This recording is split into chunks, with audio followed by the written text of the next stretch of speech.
Hello, dear listener. We're so glad to have you here. Before we begin, a quick note. In the description you'll find a link to get the physical book, in case you'd like to keep this work in your personal library. And if this audiobook inspires you even a little, we kindly ask 3 small favors that help us grow immensely. Leave the podcast a 5-star rating, follow us so you don't miss upcoming titles, and comment on which idea resonated with you the most today. Your voice helps more people discover this content. And if you'd like to listen to complete audiobooks filled with powerful ideas and premium knowledge, check out our other collections. Pigeon Audiobooks, Philosophy, Pigeon Audiobooks, Finance, Pigeon Audiobooks, Classics, and Pigeon Audiobooks, Top 100 Bestsellers. They're hours of learning designed to accompany you while you build the life you want. Now, get comfortable, turn up your headphones, take a deep breath, and let's grow together. Pigeon Publishing House presents Bushido, The Soul of Japan, the most influential book on Japanese culture and the 7 virtues of the samurai. Alternative title, Bushido, The Samurai Code. Author, Inazō Nitobe. Narrated by Henry Wells. Preface. About 10 years ago, while spending a few days under the hospitable roof of the distinguished Belgian jurist, the lamented M. de Laveley, our conversation turned, during one of our rambles, to the subject of religion. "Do you mean to say," asked the venerable professor, "that you have no religious instruction in your schools?" On my replying in the negative, he suddenly halted in astonishment, and in a voice which I shall not easily forget, he repeated, "No religion. How do you impart moral education?" The question stunned me at the time. I could give no ready answer, for the moral precepts I learned in my childhood days were not given in schools, and not until I began to analyze the different elements that formed my notions of right and wrong did I find that it was Bushido that breathed them into my nostrils. The direct inception of this little book is due to the frequent queries put by my wife as to the reasons why such and such ideas and customs prevail in Japan. In my attempts to give satisfactory replies to M. de Laveley and to my wife, I found that without understanding feudalism and Bushido, the moral ideas of present Japan are a sealed volume. Pronounced Bushido. In putting Japanese words and names into English, Hepburn's rule is followed, that the vowels should be used as in European languages and the consonants as in English. Taking advantage of enforced idleness on account of long illness, I put down in the order now presented to the public some of the answers given in our household conversation. They consist mainly of what I was taught and told in my youthful days, when feudalism was still in force. Between Lafcadio Hearn and Mrs. Hugh Fraser on one side, and Sir Ernest Sato and Professor Chamberlain on the other, it is indeed discouraging to write anything Japanese in English.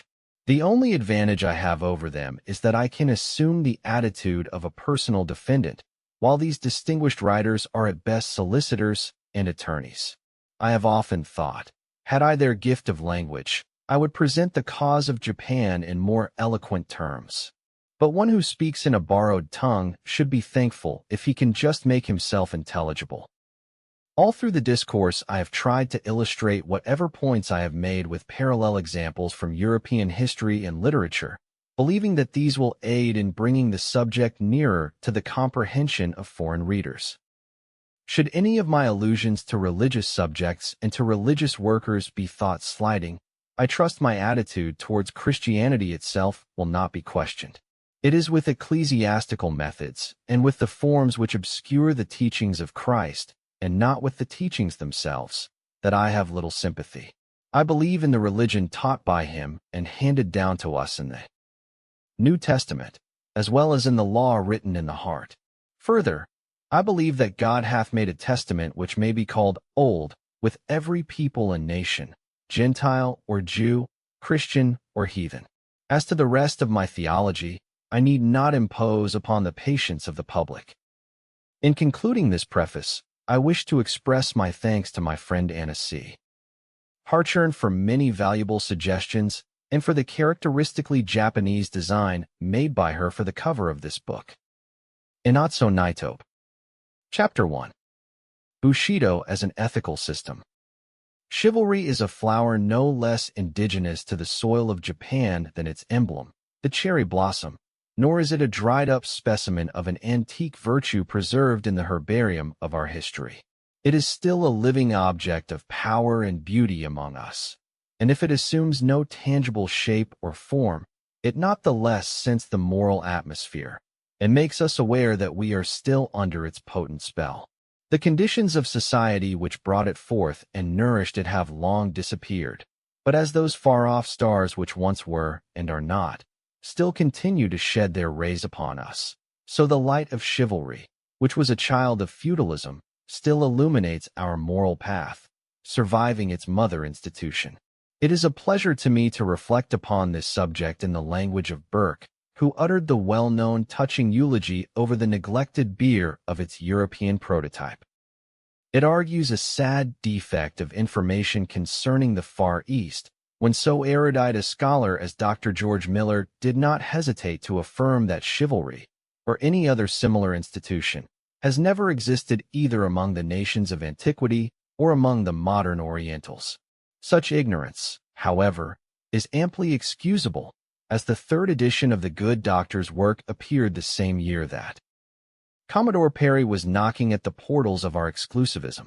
More than a decade later, about the time that our feudalism was in the last throes of existence, Karl Marx, writing his Capital, called the attention of his readers to the peculiar advantage of studying the social and political institutions of feudalism, as then to be seen in living form only in Japan.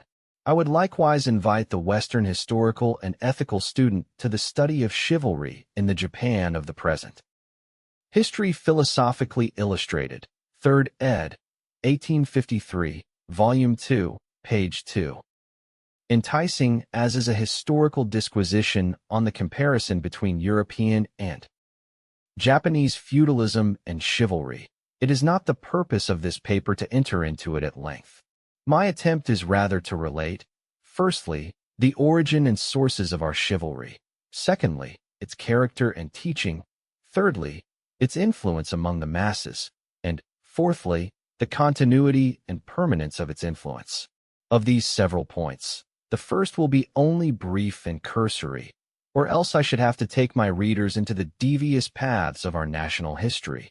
The second will be dwelled upon at greater length, as being most likely to interest students of international ethics and comparative ethology in our ways of thought and action, and the rest will be dealt with as corollaries. The Japanese word which I have roughly rendered chivalry is, in the original, more expressive than horsemanship. Bushido means literally military ways, the ways which fighting nobles should observe in their daily life as well as in their vocation. In a word, the precepts of knighthood, the noblesse oblige of the warrior class. Having thus given its literal significance, I may be allowed henceforth to use the word in the original. The use of the original term is also advisable for this reason, that a teaching so circumscribed and unique, engendering a cast of mind and character so peculiar, so local, must wear the badge of its singularity on its face. Then, some words have a national timbre so expressive of race characteristics that the best of translators can do them but scant justice, not to say positive injustice and grievance. Who can improve by translation what the German Gemüth signifies, or who does not feel the difference between the two words verbally, so closely allied as the English gentleman and the French gentilhomme? Bushido, then, is the code of moral principles which the knights were required or instructed to observe. It is not a written code. At best it consists of a few maxims handed down from mouth to mouth or coming from the pen of some well-known warrior or savant. More frequently it is a code unuttered and unwritten, possessing all the more the powerful sanction of veritable deed, and of a law written on the fleshly tablets of the heart. It was founded not on the creation of one brain, however able, or on the life of a single personage, however renowned. It was an organic growth of decades and centuries of military career. It, perhaps, fills the same position in the history of ethics that the English Constitution does in political history, yet it has had nothing to compare with the Magna Carta or the Habeas Corpus Act. True, early in the 17th century military statutes, Bushido, were promulgated, but their 13 short articles were taken up mostly with marriages, castles, leagues, etc., and didactic regulations were but meagerly touched upon. We cannot, therefore, point out any definite time and place and say, here is its fountainhead. Only as it attains consciousness in the feudal age, its origin, in respect to time, may be identified with feudalism. But feudalism itself is woven of many threads, and Bushido shares its intricate nature. As in England, the political institutions of feudalism may be said to date from the Norman conquest. So we may say that in Japan its rise was simultaneous with the ascendancy of Yoritomo, late in the 12th century. As, however, in England, we find the social elements of feudalism far back in the period previous to William the Conqueror. So, too, the germs of feudalism in Japan had been long existent before the period I have mentioned. Again, in Japan as in Europe, when feudalism was formally inaugurated, the professional class of warriors naturally came into prominence. These were known as samurai, meaning literally, like the Old English knight, knight, guards, or attendants, resembling in character the soldurii, whom Caesar mentioned as existing in Aquitania, or the comitati, who, according to Tacitus, followed Germanic chiefs in his time, or, to take a still later parallel, the milites medii that one reads about in the history of medieval Europe. A Sinico-Japanese word buku or busher, fighting knights, was also adopted in common use. They were a privileged class, and must originally have been a rough breed who made fighting their vocation. This class was naturally recruited, in a long period of constant warfare, from the manliest and the most adventurous, and all the while the process of elimination went on, the timid and the feeble being sorted out, and only a rude race, all masculine, with brutish strength, to borrow Emerson's phrase, surviving to form families and the ranks of the samurai. Coming to profess great honor and great privileges, and correspondingly great responsibilities, they soon felt the need of a common standard of behavior, especially as they were always on a belligerent footing and belonged to different clans. Just as physicians limit competition among themselves by professional courtesy, just as lawyers sit in courts of honor in cases of violated etiquette, so must also warriors possess some resort for final judgment on their misdemeanors. Fair play and fight. What fertile germs of morality lie in this primitive sense of savagery and childhood? Is it not the root of all military and civic virtues? We smile, as if we had outgrown it, at the boyish desire of the small Britisher, Tom Brown, to leave behind him the name of a fellow who never bullied a little boy or turned his back on a big one. And yet, who does not know that this desire is the corner stone on which moral structures of mighty dimensions can be reared? May I not go even so far as to say that the gentlest and most peace-loving of religions endorses this aspiration? This desire of Tom's is the basis on which the greatness of England is largely built, and it will not take us long to discover that Bushido does not stand on a lesser pedestal. If fighting in itself, be it offensive or defensive, is, as Quakers rightly testify, brutal and wrong, we can still say with Lessing, we know from what failings our virtue springs. Sneaks and cowards are epithets of the worst opprobrium to healthy, simple natures. Childhood begins life with these notions, and knighthood also. But, as life grows larger and its relations many-sided, the early faith seeks sanction from higher authority and more rational sources for its own justification, satisfaction, and development. If military interests had operated alone, without higher moral support, how far short of chivalry would the ideal of knighthood have fallen? In Europe, Christianity, interpreted with concessions convenient to chivalry, infused it nevertheless with spiritual data. Religion, war, and glory were the three souls of a perfect Christian knight, says Lamartine. In Japan, there were several. Chapter 2. Sources of Bushido, of which I may begin with Buddhism. It furnished a sense of calm trust in fate, a quiet submission to the inevitable, that stoic composure in sight of danger or calamity, that disdain of life and friendliness with death. A foremost teacher of swordsmanship, when he saw his pupil master the utmost of his art, told him, "Beyond this my instruction must give way to Zen teaching." Zen is the Japanese equivalent for the dhyana, which represents human effort to reach through meditation zones of thought beyond the range of verbal expression.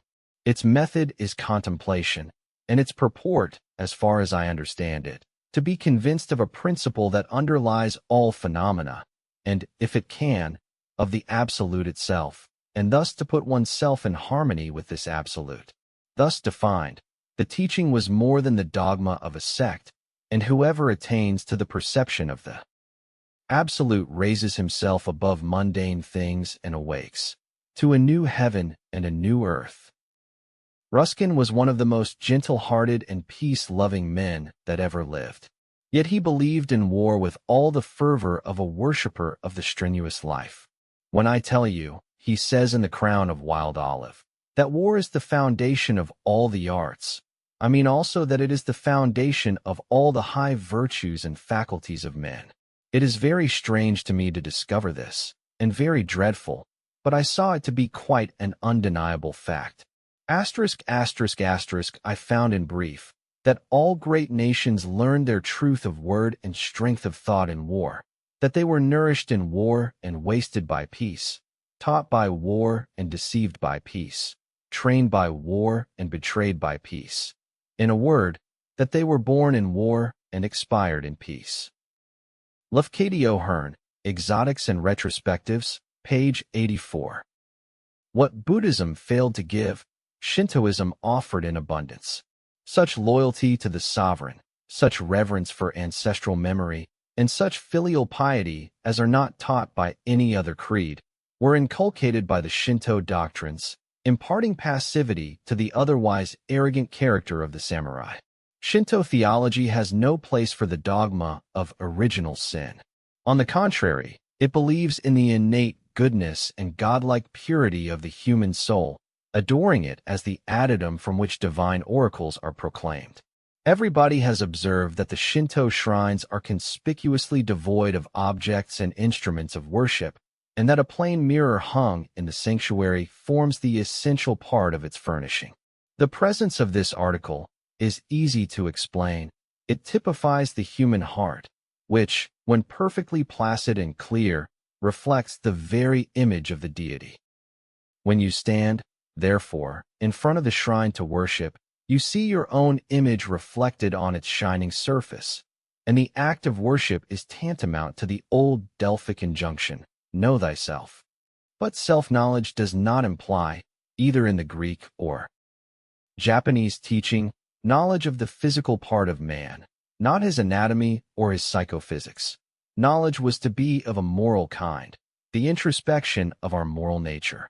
Mommsen, comparing the Greek and the Roman, says that when the former worshipped, he raised his eyes to heaven, for his prayer was contemplation, while the latter veiled his head, for his was reflection. Essentially like the Roman conception of religion, our reflection brought into prominence not so much the moral as the national consciousness of the individual.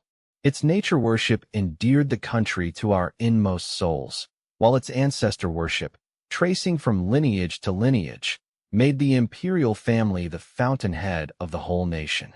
To us the country is more than land and soil from which to mine gold or to reap grain. It is the sacred abode of the gods, the spirits of our forefathers. To us the emperor is more than the arch-constable of a Reichsstadt, or even the patron of a Kulturstadt. He is the bodily representative of heaven on earth, blending in his person its power and its mercy. If what M. Boutmy says is true of English royalty, that it is not only the image of authority, but the author and symbol of national unity, as I believe it to be, doubly and trebly may this be affirmed of royalty in Japan. The English People, page 188. The tenets of Shintoism cover the two predominating features of the emotional life of our race, patriotism and loyalty. Arthur May Knapp very truly says, in Hebrew literature, it is often difficult to tell whether the writer is speaking of God or of the Commonwealth, of heaven or of Jerusalem, of the Messiah or of the nation itself. A similar confusion may be noticed in the nomenclature of our national faith. I said confusion because it will be so deemed by a logical intellect on account of its verbal ambiguity. Still, being a framework of national instinct and race feelings, Shintoism never pretends to a systematic philosophy or a rational theology.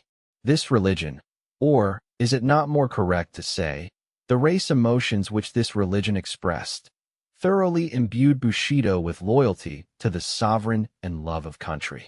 These acted more as impulses than as doctrines. For Shintoism, unlike the medieval Christian Church, prescribed to its votaries scarcely any credenda, furnishing them at the same time with agenda of a straightforward and simple type. Feudal and Modern Japan, Volume 1, page 183. As to strictly ethical doctrines, the teachings of Confucius were the most prolific source of Bushido.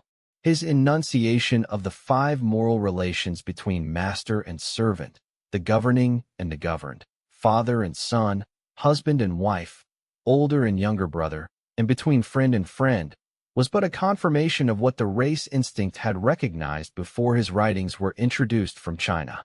The calm, benignant, and worldly-wise character of his politico-ethical precepts was particularly well suited to the samurai, who formed the ruling class.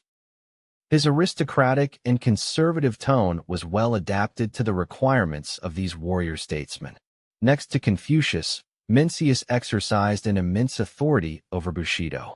His forcible and often quite democratic theories were exceedingly taking to sympathetic natures, and they were even thought dangerous to, and subversive of, the existing social order, hence his works were for a long time under censure. Still, the words of this mastermind found permanent lodgment in the heart of the samurai. The writings of Confucius and Mencius formed the principal textbooks for youths and the highest authority in discussion among the old. A mere acquaintance with the classics of these two sages was held, however, in no high esteem. A common proverb ridicules one who has only an intellectual knowledge of Confucius as a man ever studious but ignorant of analects. A typical samurai calls a literary savant a book-smelling sot. Another compares learning to an ill-smelling vegetable that must be boiled and boiled before it is fit for use. A man who has read a little smells a little pedantic, and a man who has read much smells yet more so. Both are alike unpleasant. The writer meant thereby that knowledge becomes really such only when it is assimilated in the mind of the learner and shows in his character.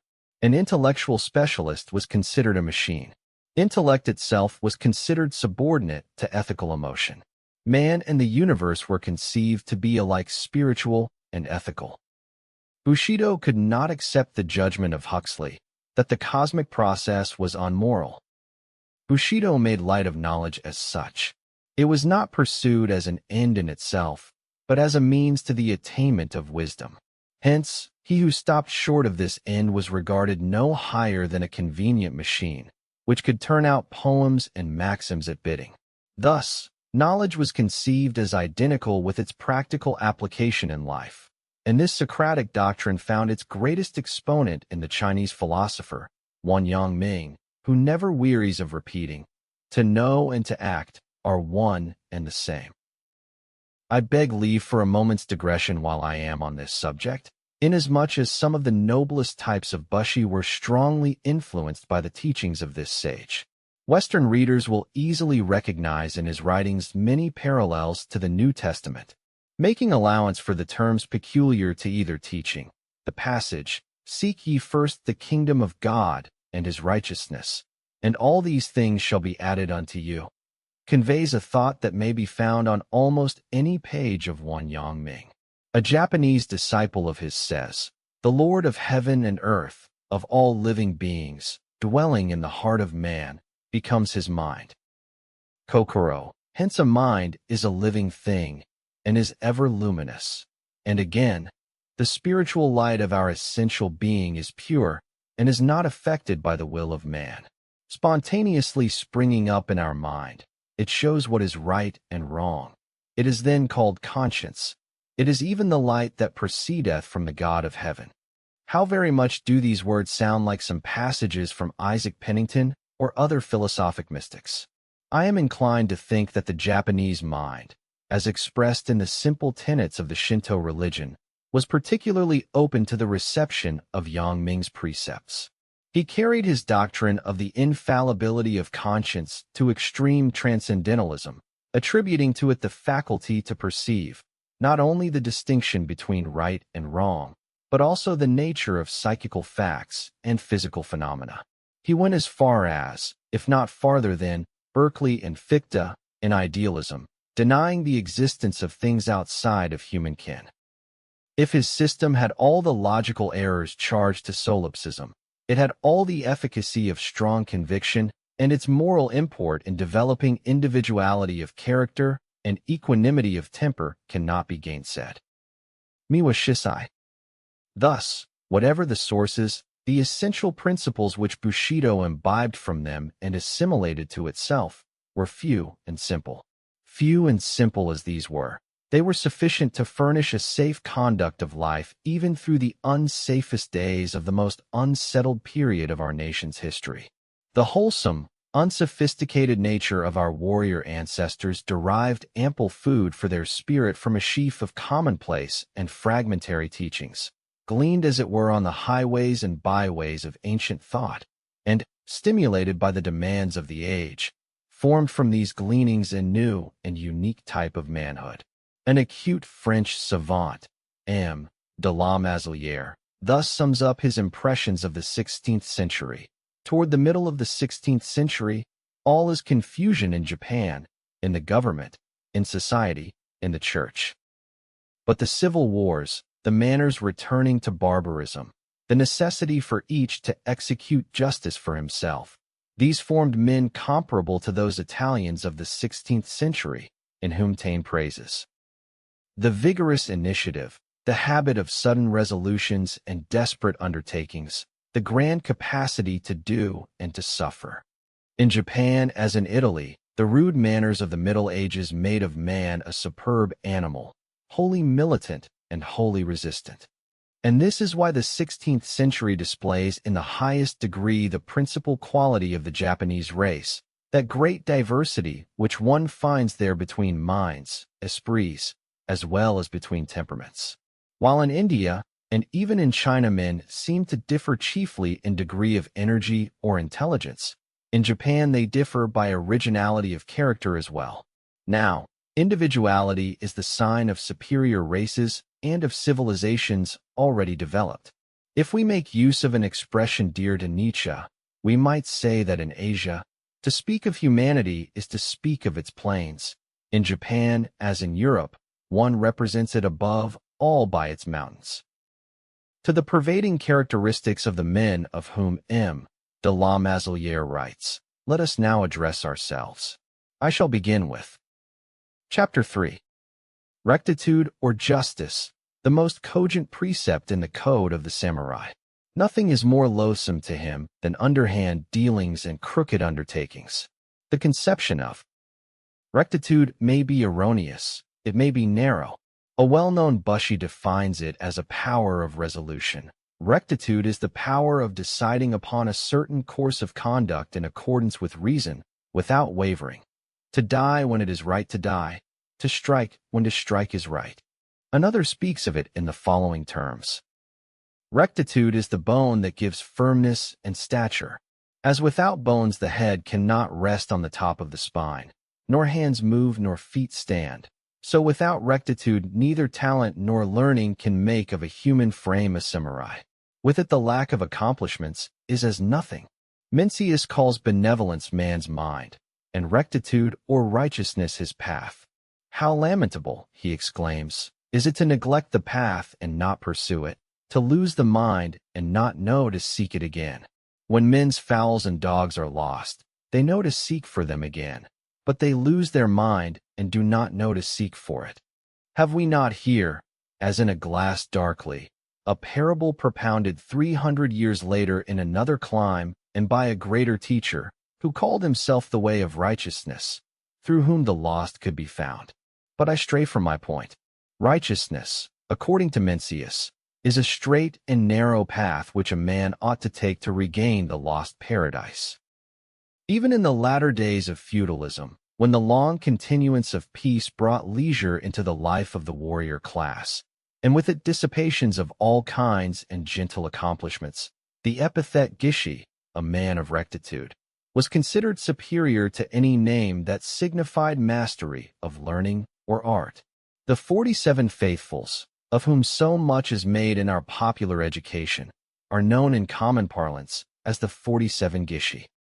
In times when cunning artifice was liable to pass for military tact and downright falsehood for ruse de guerre, this manly virtue, frank and honest, was a jewel that shone the brightest and was most highly praised.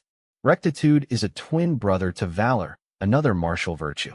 But before proceeding to speak of valor, let me linger a little while on what I may term a derivation from rectitude, which, at first deviating slightly from its original, became more and more removed from it, until its meaning was perverted in the popular acceptance. I speak of gi-ri, literally the right reason, but which came in time to mean a vague sense of duty which public opinion expected an incumbent to fulfill. In its original and unalloyed sense, it meant duty, pure and simple. Hence, we speak of the giri we owe to parents, to superiors, to inferiors, to society at large, and so forth. In these instances, giri is duty, for what else is duty than what right reason demands and commands us to do? Should not right reason be our categorical imperative? Giri primarily meant no more than duty, and I dare say its etymology was derived from the fact that in our conduct, say to our parents, though love should be the only motive, lacking that, there must be some other authority to enforce filial piety, and they formulated this authority in giri. Very rightly did they formulate this authority. Giri, since if love does not rush to deeds of virtue, recourse must be had to man's intellect, and his reason must be quickened to convince him of the necessity of acting aright. The same is true of any other moral obligation. The instant duty becomes onerous. Right reason steps in to prevent our shirking it. Giri, thus understood, is a severe taskmaster, with a birch rod in his hand to make sluggards perform their part. It is a secondary power in ethics. As a motive, it is infinitely inferior to the Christian doctrine of love, which should be the law. I deem it a product of the conditions of an artificial society, of a society in which accident of birth and unmerited favor instituted class distinctions, in which the family was the social unit, in which seniority of age was of more account than superiority of talents, in which natural affections had often to succumb before arbitrary man-made customs. Because of this very artificiality, giri in time degenerated into a vague sense of propriety called up to explain this and sanction that, as, for example, why a mother must, if need be, sacrifice all her other children in order to save the firstborn, or why a daughter must sell her chastity to get funds to pay for the father's dissipation, and the like. Starting as right reason, giri has, in my opinion, often stooped to casuistry. It has even degenerated into cowardly fear of censure. I might say of giri what Scott wrote of patriotism, that, as it is the fairest, so it is often the most suspicious mask of other feelings. Carried beyond or below right reason, giri became a monstrous misnomer. It harbored under its wings every sort of sophistry and hypocrisy. It might easily have been turned into a nest of cowardice if Bushido had not a keen and correct sense of. Chapter 4. Courage, the spirit of daring and bearing, to the consideration of which we shall now return. Courage was scarcely deemed worthy to be counted among virtues, unless it was exercised in the cause of righteousness. In his Analects, Confucius defines courage by explaining, as is often his wont, what its negative is. Perceiving what is right, he says, and doing it not, argues lack of courage. Put this epigram into a positive statement, and it runs, courage is doing what is right. To run all kinds of hazards, to jeopardize one's self, to rush into the jaws of death.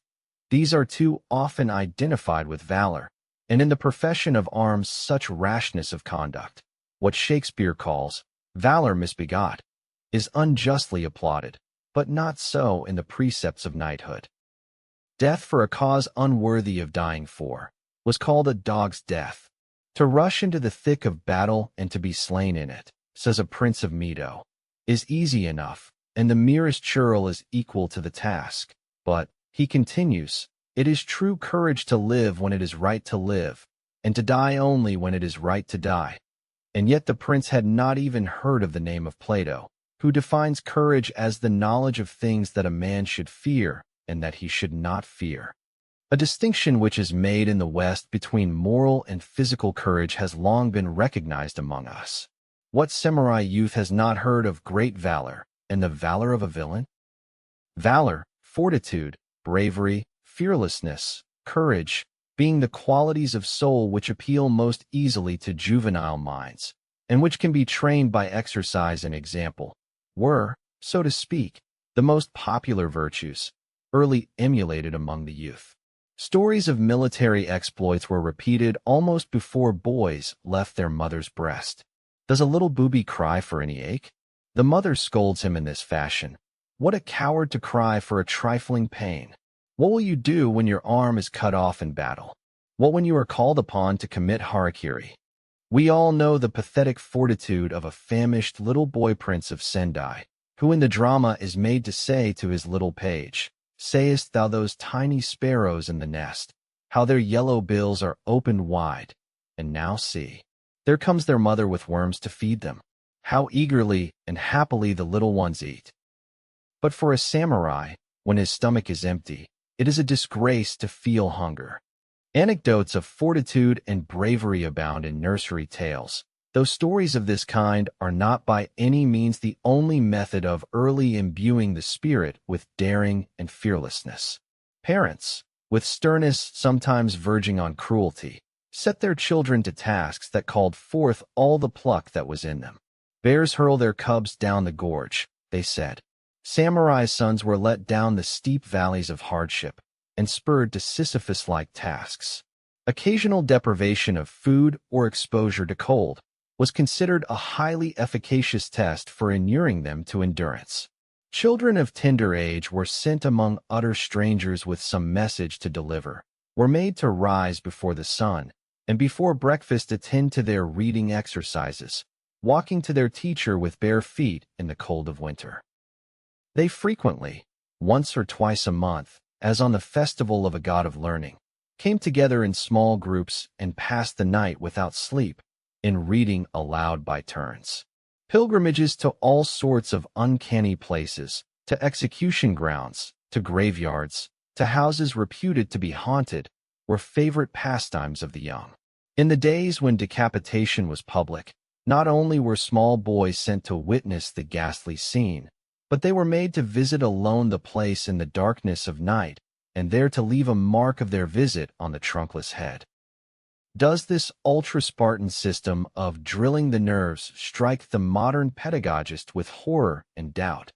Doubt whether the tendency would not be brutalizing, nipping in the bud the tender emotions of the heart? Let us see what other concepts Bushido had of valor. The spiritual aspect of valor is evidenced by composure, calm presence of mind. Tranquility is courage in repose. It is a statical manifestation of valor, as daring deeds are a dynamical. A truly brave man is ever serene. He is never taken by surprise. Nothing ruffles the equanimity of his spirit. In the heat of battle he remains cool. In the midst of catastrophes he keeps level his mind. Earthquakes do not shake him. He laughs at storms. We admire him as truly great, who, in the menacing presence of danger or death, retains his self-possession, who, for instance, can compose a poem under impending peril or hum a strain in the face of death.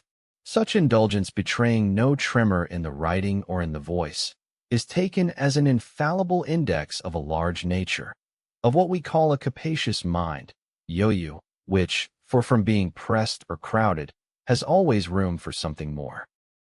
It passes current among us as a piece of authentic history, that as Oda Doken, the great builder of the castle of Tokyo, was pierced through with a spear, his assassin, knowing the poetical predilection of his victim, accompanied his thrust with this couplet.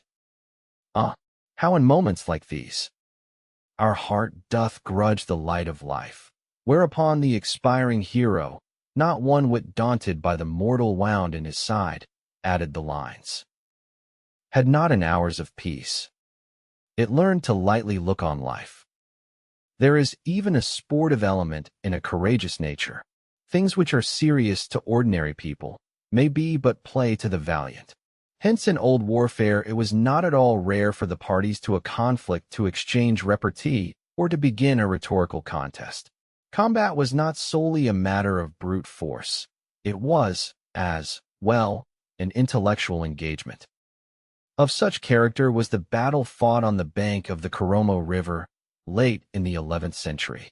The Eastern army routed, its leader, Sadato, took to flight.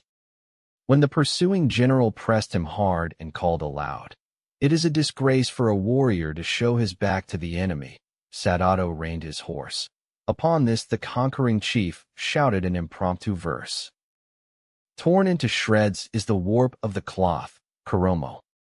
Scarcely had the words escaped his lips when the defeated warrior, undismayed, completed the couplet. Since age has worn its threads by use, Yashi, whose bow had all the while been bent, suddenly unstrung it and turned away, leaving his prospective victim to do as he pleased. When asked the reason of his strange behavior, he replied that he could not bear to put to shame one who had kept his presence of mind while hotly pursued by his enemy. The sorrow which overtook Antony and Octavius at the death of Brutus has been the general experience of brave men. Kenshin, who fought for 14 years with Shingen, when he heard of the latter's death, wept aloud at the loss of the best of enemies. It was this same Kenshin who had set a noble example for all time in his treatment of Shingen, whose provinces lay in a mountainous region quite away from the sea, and who had consequently depended upon the Hojo provinces of the Takedo for salt. The Hojo prince, wishing to weaken him, although not openly at war with him, had cut off from Shingen all traffic in this important article. Kenshin, hearing of his enemy's dilemma and able to obtain his salt from the coast of his own dominions, wrote Shingen that in his opinion the Hojo lord had committed a very mean act, and that although he, Kenshin, was at war with him, Shingen, he had ordered his subjects to furnish him with plenty of salt, adding, "I do not fight with salt, but with the sword," affording more than a parallel to the words of Camillus. "We Romans do not fight with gold, but with iron." Nietzsche spoke for the samurai heart when he wrote, "You are to be proud of your enemy. Then, the success of your enemy is your success also." Indeed, valor and honor alike required that we should own as enemies in war only such as prove worthy of being friends in peace. When valor attains this height, it becomes akin to. Chapter 5. Benevolence, the feeling of distress, love, magnanimity, affection for others, sympathy, and pity, which were ever recognized to be supreme virtues, the highest of all the attributes of the human soul. Benevolence was deemed a princely virtue in a twofold sense: princely among the manifold attributes of a noble spirit, princely as particularly befitting a princely profession. We needed no Shakespeare to feel, though, perhaps, like the rest of the world, we needed him to express it, that mercy became a monarch better than his crown, that it was above his sceptered sway. How often both Confucius and Mencius repeat the highest requirement of a ruler of men to consist in benevolence. Confucius would say, "Let but a prince cultivate virtue, people will flock to him.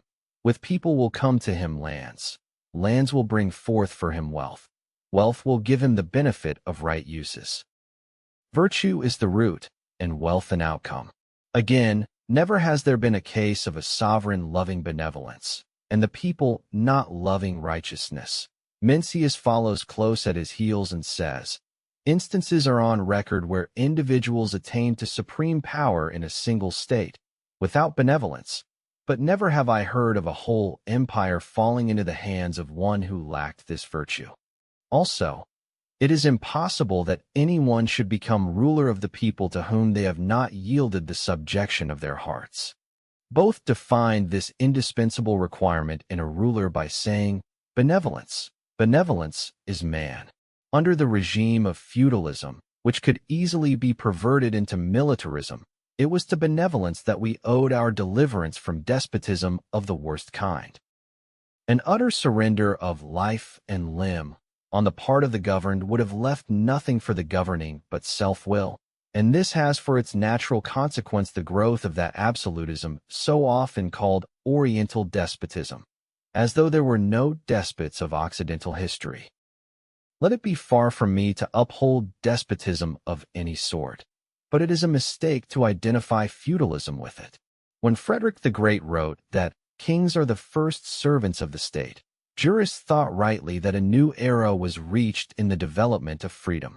Strangely coinciding in time, in the backwoods of northwestern Japan, Yosen of Yonezawa made exactly the same declaration, showing that feudalism was not all tyranny and oppression. A feudal prince, although unmindful of owing reciprocal obligations to his vassals, felt a higher sense of responsibility to his ancestors and to heaven. He was a father to his subjects, whom heaven entrusted to his care. In a sense not usually assigned to the term, Bushido accepted and corroborated paternal government. Paternal also as opposed to the less interested avuncular government, Uncle Sam's, to wit.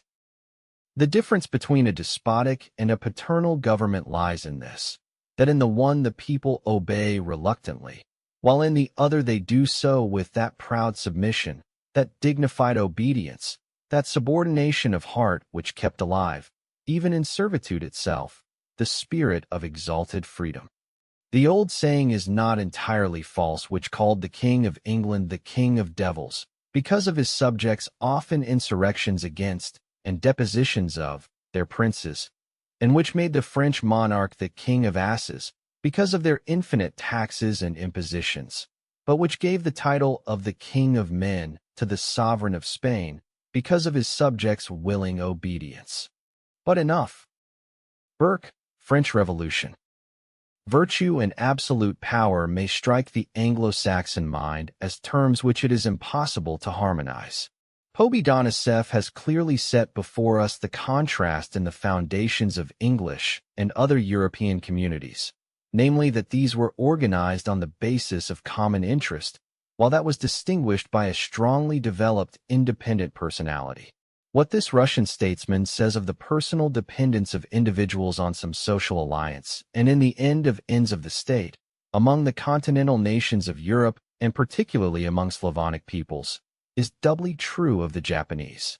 Hence not only is a free exercise of monarchical power not felt as heavily by us as in Europe, but it is generally moderated by parental consideration for the feelings of the people.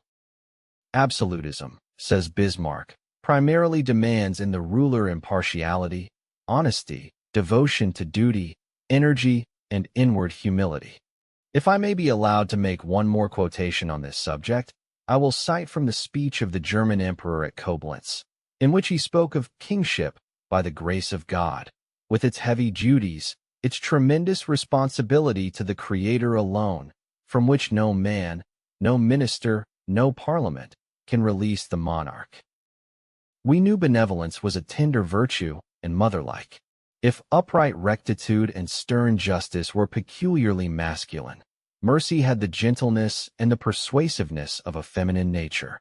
We were warned against indulging in indiscriminate charity, without seasoning it with justice and rectitude. Massimian expressed it well in his oft-quoted aphorism, rectitude carried to excess hardens into stiffness. Benevolence indulged beyond measure sinks into weakness. Fortunately, mercy was not so rare as it was beautiful, for it is universally true that the bravest are the tenderest, the loving are the daring. Bushido Nitobe, the tenderness of a warrior, had a sound which appealed at once to whatever was noble in us. Not that the mercy of a samurai was generically different from the mercy of any other being, but because it implied mercy where mercy was not a blind impulse, but where it recognized due regard to justice, and where mercy did not remain merely a certain state of mind, but where it was backed with power to save or kill. As economists speak of demand as being effectual or ineffectual, similarly we may call the mercy of Bushido effectual, since it implied the power of acting for the good or detriment of the recipient. Priding themselves as they did in their brute strength and privileges to turn it into account, the samurai gave full consent to what Mencius taught concerning the power of love. Benevolence, he says, brings under its sway whatever hinders its power, just as water subdues fire. They only doubt the power of water to quench flames who try to extinguish with a cupful a whole burning wagon load of faggots. He also says that the feeling of distress is the root of benevolence. Therefore, a benevolent man is ever mindful of those who are suffering and in distress. Thus did Mencius long anticipate Adam Smith, who founds his ethical philosophy on sympathy. It is indeed striking how closely the code of knightly honor of one country coincides with that of others.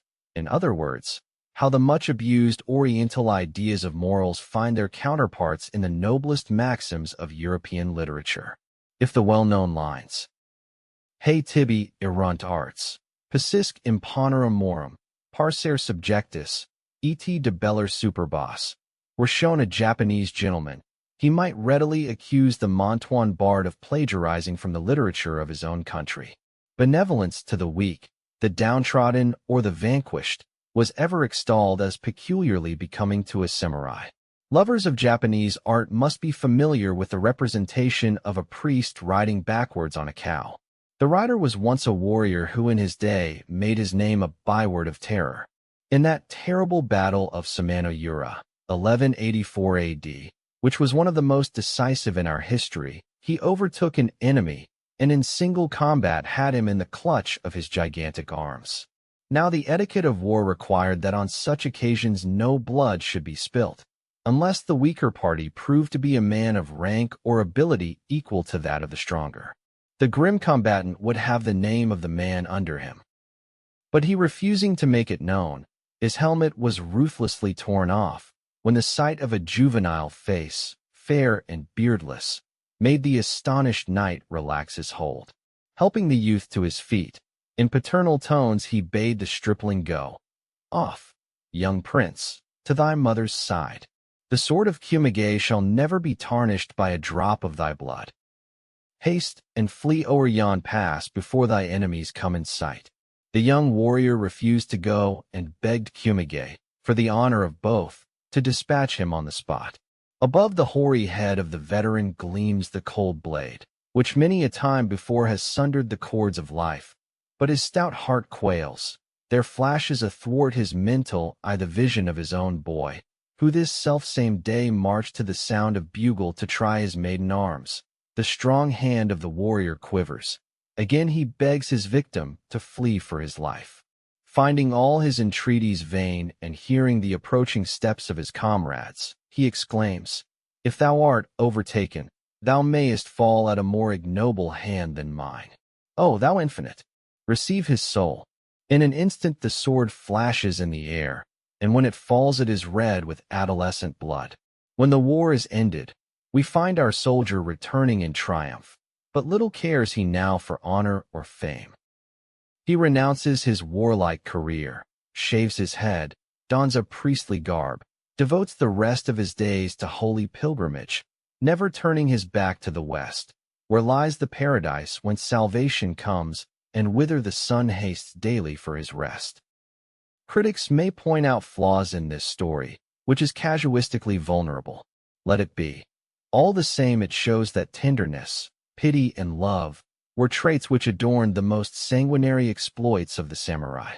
It was an old maxim among them that it becometh not the fowler to slay the bird which takes refuge in his bosom.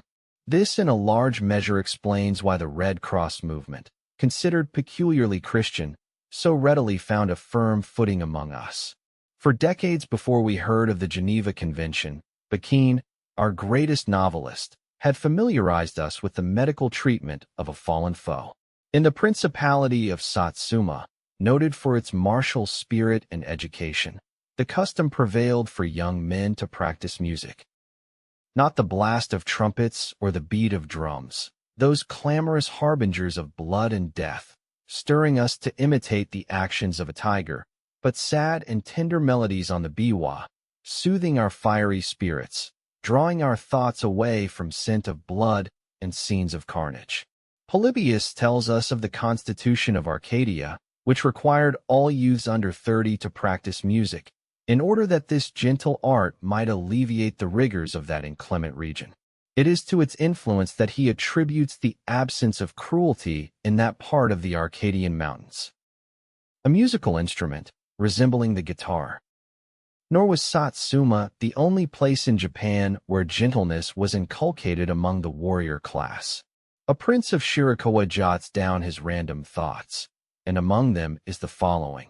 Though they come stealing to your bedside in the silent watches of the night, drive not away, but rather cherish these, the fragrance of flowers, the sound of distant bells, the insect humming of a frosty night.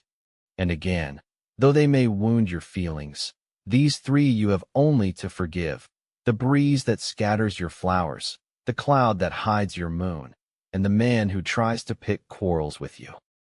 It was ostensibly to express, but actually to cultivate, these gentler emotions that the writing of verses was encouraged. Our poetry has therefore a strong undercurrent of pathos and tenderness. A well-known anecdote of a rustic samurai illustrates a case in point. When he was told to learn versification, and the warbler's notes was given him for the subject of his first attempt, his fiery spirit rebelled, and he flung at the feet of his master this uncouth production, which ran. The ugisu, or warbler, sometimes called the nightingale of Japan.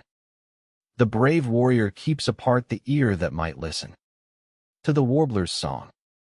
His master, undaunted by the crude sentiment, continued to encourage the youth, until one day the music of his soul was awakened to respond to the sweet notes of the ugisu, and he wrote. Stands the warrior, mailed and strong, to hear the ugisu's song. Warbled sweet the trees among. We admire and enjoy the heroic incident in Corner's short life, when, as he lay wounded on the battlefield, he scribbled his famous Farewell to Life. Incidents of a similar kind were not at all unusual in our warfare. Our pithy, epigrammatic poems were particularly well suited to the improvisation of a single sentiment. Everybody of any education was either a poet or a poetaster. Not infrequently a marching soldier might be seen to halt, take his writing utensils from his belt, and compose an ode, and such papers were found afterward in the helmets or the breastplates, when these were removed from their lifeless wearers. What Christianity has done in Europe toward rousing compassion in the midst of belligerent horrors, love of music and letters has done in Japan. The cultivation of tender feelings breeds considerate regard for the sufferings of others. Modesty and complaisance, actuated by respect for others' feelings, are at the root of. Chapter 6. Politeness, that courtesy and urbanity of manners which has been noticed by every foreign tourist as a marked Japanese trait. Politeness is a poor virtue, if it is actuated only by a fear of offending good taste, whereas it should be the outward manifestation of a sympathetic regard for the feelings of others. It also implies a due regard for the fitness of things, therefore due respect to social positions, for these latter express no plutocratic distinctions, but were originally distinctions for actual merit. In its highest form, politeness almost approaches love. We may reverently say, politeness suffereth long, and is kind, envieth not, vaunteth not itself, is not puffed up, doth not behave itself unseemly, seeketh not her own, is not easily provoked, taketh not account of evil. Is it any wonder that Professor Dean, in speaking of the 6 elements of humanity, accords to politeness an exalted position, inasmuch as it is the ripest fruit of social intercourse? While thus extolling politeness, far be it from me to put it in the front rank of virtues. If we analyze it, we shall find it correlated with other virtues of a higher order. For what virtue stands alone? While, or rather because, it was exalted as peculiar to the profession of arms, and as such esteemed in a degree higher than its deserts, there came into existence its counterfeits. Confucius himself has repeatedly taught that external appurtenances are as little a part of propriety as sounds are of music. When propriety was elevated to the sine qua non of social intercourse, it was only to be expected that an elaborate system of etiquette should come into vogue to train youth in correct social behavior. How one must bow in accosting others, how he must walk and sit, were taught and learned with utmost care. Table manners grew to be a science. Tea serving and drinking were raised to a ceremony. A man of education is, of course, expected to be master of all these. Very fitly does Mr. Veblen, in his interesting book, called Decorum a product and an exponent of the leisure class life. Theory of the Leisure Class, New York, 1899, page 46. I have heard slighting remarks made by Europeans upon our elaborate discipline of politeness. It has been criticized as absorbing too much of our thought, and in so far a folly to observe strict obedience to it. I admit that there may be unnecessary niceties in ceremonious etiquette, but whether it partakes as much of folly as the adherence to ever-changing fashions of the West is a question not very clear to my mind. Even fashions I do not consider solely as freaks of vanity. On the contrary, I look upon these as a ceaseless search of the human mind for the beautiful. Much less do I consider elaborate ceremony as altogether trivial, for it denotes the result of long observation as to the most appropriate method of achieving a certain result. If there is anything to do, there is certainly a best way to do it, and the best way is both the most economical and the most graceful. Mr. Spencer defines grace as the most economical manner of motion. The tea ceremony presents certain definite ways of manipulating a bowl, a spoon, a napkin, etc. To a novice it looks tedious, but one soon discovers that the way prescribed is, after all, the most saving of time and labor. In other words, the most economical use of force, hence, according to Spencer's dictum, the most graceful. The spiritual significance of social decorum, or, I might say, to borrow from the vocabulary of the philosophy of clothes, the spiritual discipline of which etiquette and ceremony are mere outward garments, is out of all proportion to what their appearance warrants us in believing. I might follow the example of Mr. Spencer and trace in our ceremonial institutions their origins and the moral motives that gave rise to them. But that is not what I shall endeavor to do in this book. It is the moral training involved in strict observance of propriety that I wish to emphasize. I have said that etiquette was elaborated into the finest niceties, so much so that different schools advocating different systems came into existence. But they all united in the ultimate essential, and this was put by a great exponent of the best-known school of etiquette, the Ogasawara, in the following terms. The end of all etiquette is to so cultivate your mind that even when you are quietly seated, not the roughest ruffian can dare make onset on your person. It means, in other words, that by constant exercise in correct manners, one brings all the parts and faculties of his body into perfect order and into such harmony with itself and its environment as to express the mastery of spirit over the flesh. What a new and deep significance the French word bienséance comes thus to contain. Etymologically well-seatedness. If the premise is true that gracefulness means economy of force, then it follows as a logical sequence that a constant practice of graceful deportment must bring with it a reserve and storage of force. Fine manners, therefore, mean power and repose. When the barbarian Gauls, during the sack of Rome, burst into the assembled Senate and dared pull the beards of the venerable fathers. We think the old gentlemen were to blame, inasmuch as they lacked dignity and strength of manners. Is lofty spiritual attainment really possible through etiquette? Why not? All roads lead to Rome. As an example of how the simplest thing can be made into an art and then become spiritual culture, I may take Chunyu, the tea ceremony. Tea sipping as a fine art. Why should it not be? In the children drawing pictures on the sand, or in the savage carving on a rock, was the promise of a Raphael or a Michelangelo. How much more is the drinking of a beverage, which began with the transcendental contemplation of a Hindu anchorite, entitled to develop into a handmaid of religion and morality. That calmness of mind, that serenity of temper, that composure and quietness of demeanor, which are the first essentials of Chunyu, are without doubt the first conditions of right thinking and right feeling. The scrupulous cleanliness of the little room, shut off from sight and sound of the madding crowd, is in itself conducive to direct one's thoughts from the world. The bare interior does not engross one's attention like the innumerable pictures and bric-a-brac of a Western parlor. The presence of kakemono calls our attention more to grace of design than to beauty of color. The utmost refinement of taste is the object aimed at, whereas anything like display is banished with religious horror.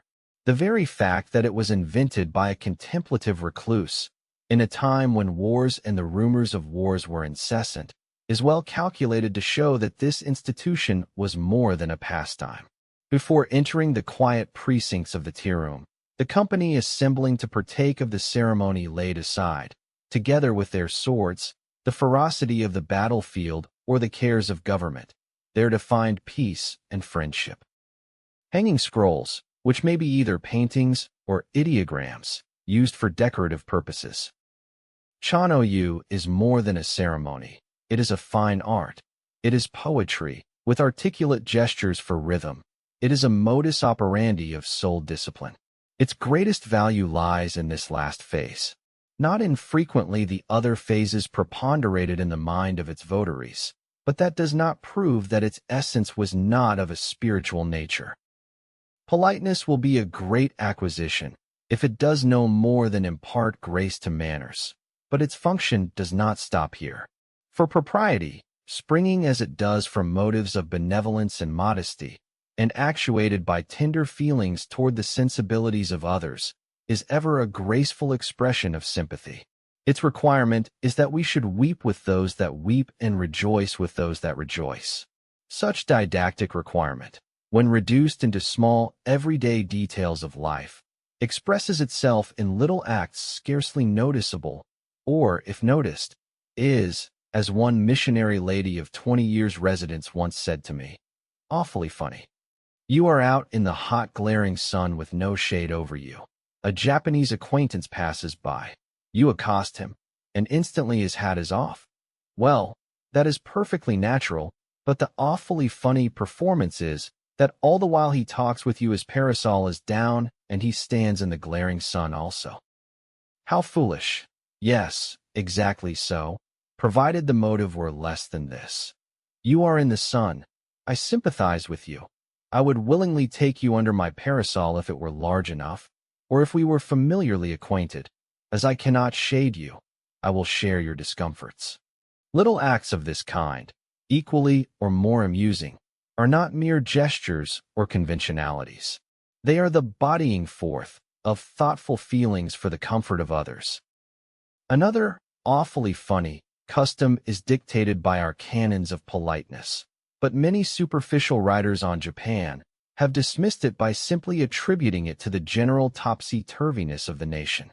Every foreigner who has observed it will confess the awkwardness he felt in making proper reply upon the occasion. In America, when you make a gift, you sing its praises to the recipient. In Japan, we depreciate or slander it.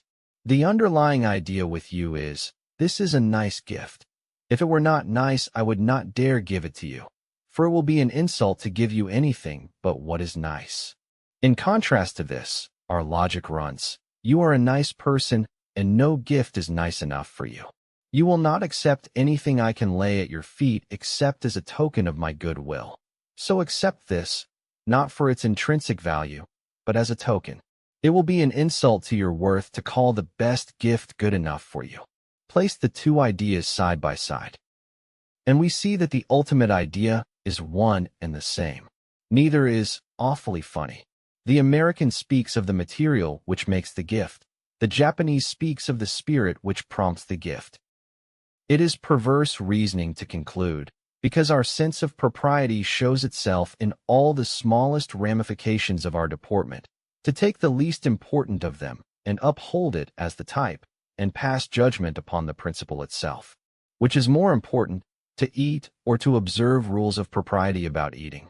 A Chinese sage answers, if you take a case where the eating is all important, and the observing the rules of propriety is of little importance, and compare them together, why merely say that the eating is of the more importance? Metal is heavier than feathers. But does that saying have reference to a single clasp of metal and a wagon load of feathers? Take a piece of wood a foot thick and raise it above the pinnacle of a temple. None would call it taller than the temple.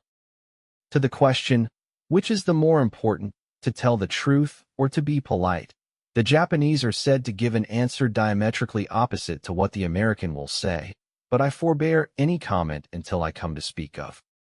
Chapter 7. Veracity or truthfulness, without which politeness is a farce and a show. Propriety carried beyond right bounds, says Masamune, becomes a lie. An ancient poet has outdone Polonius in the advice he gives. To thyself be faithful. If in thy heart thou strayest not from truth, without prayer of thine the gods will keep thee whole. The apotheosis of sincerity to which Tzu Tzu gives expression in the doctrine of the mean, attributes to it transcendental powers, almost identifying them with the divine. Sincerity is the end and the beginning of all things. Without sincerity there would be nothing. He then dwells with eloquence on its far-reaching and long-enduring nature, its power to produce changes without movement, and by its mere presence to accomplish its purpose without effort. From the Chinese ideogram for sincerity, which is a combination of word and perfect, one is tempted to draw a parallel between it and the Neoplatonic doctrine of logos. To such height does the sage soar in his unwanted mystic flight. Lying or equivocation were deemed equally cowardly. The Bushi held that his high social position demanded a loftier standard of veracity than that of the tradesman and peasant. Bushi no Ichigon, the word of a samurai or in exact German equivalent ein Ritterwort, was sufficient guarantee of the truthfulness of an assertion. His word carried such weight with it that promises were generally made and fulfilled without a written pledge, which would have been deemed quite beneath his dignity. Many thrilling anecdotes were told of those who atoned by death for an eigon, a double tongue. The regard for veracity was so high that, unlike the generality of Christians who persistently violate the plain commands of the teacher not to swear, the best of samurai looked upon an oath as derogatory to their honor. I am well aware that they did swear by different deities or upon their swords, but never has swearing degenerated into wanton form and irreverent interjection. To emphasize our words, a practice of literally sealing with blood was sometimes resorted to. For the explanation of such a practice, I need only refer my readers to Goethe's Faust. A recent American writer is responsible for this statement, that if you ask an ordinary Japanese which is better, to tell a falsehood or be impolite, he will not hesitate to answer, to tell a falsehood. Dr. Peary is partly right and partly wrong. Right in that an ordinary Japanese, even a samurai, may answer in the way ascribed to him, but wrong in attributing too much weight to the term he translates falsehood. This word, in Japanese uso, is employed to denote anything which is not a truth, makoto, or fact, honto. Lowell tells us that Wordsworth could not distinguish between truth and fact, and an ordinary Japanese is in this respect as good as Wordsworth. Ask a Japanese, or even an American of any refinement, to tell you whether he dislikes you or whether he is sick at his stomach, and he will not hesitate long to tell falsehoods and answer, I like you much, or I am quite well. Thank you. To sacrifice truth merely for the sake of politeness was regarded as an empty form, kyorei, and deception by sweet words, and was never justified. Piri, The Gist of Japan, page 86. I own I am speaking now of the Bushido idea of veracity, but it may not be amiss to devote a few words to our commercial integrity, of which I have heard much complaint in foreign books and journals. A loose business morality has indeed been the worst blot on our national reputation. But before abusing it or hastily condemning the whole race for it, let us calmly study it, and we shall be rewarded with consolation for the future. Of all the great occupations of life, none was farther removed from the profession of arms than commerce. The merchant was placed lowest in the category of vocations: the knight, the tiller of the soil, the mechanic, the merchant.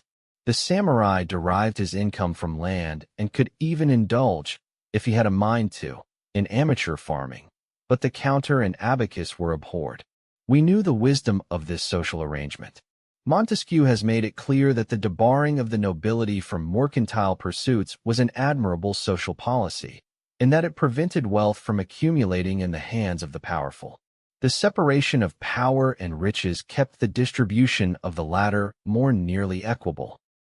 Professor Dill, the author of Roman Society in the Last Century of the Western Empire, has brought afresh to our mind that one cause of the decadence of the Roman Empire was the permission given to the nobility to engage in trade, and the consequent monopoly of wealth and power by a minority of the senatorial families.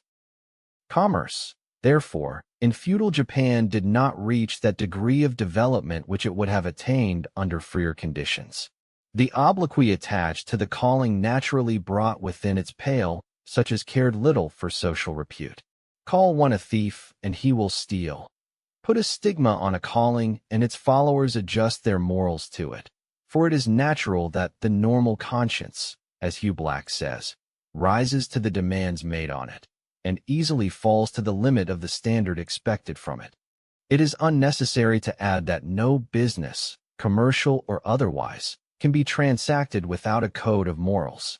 Our merchants of the feudal period had one among themselves, without which they could never have developed, as they did, such fundamental mercantile institutions as the guild, the bank, the bourse, insurance, checks, bills of exchange, etc.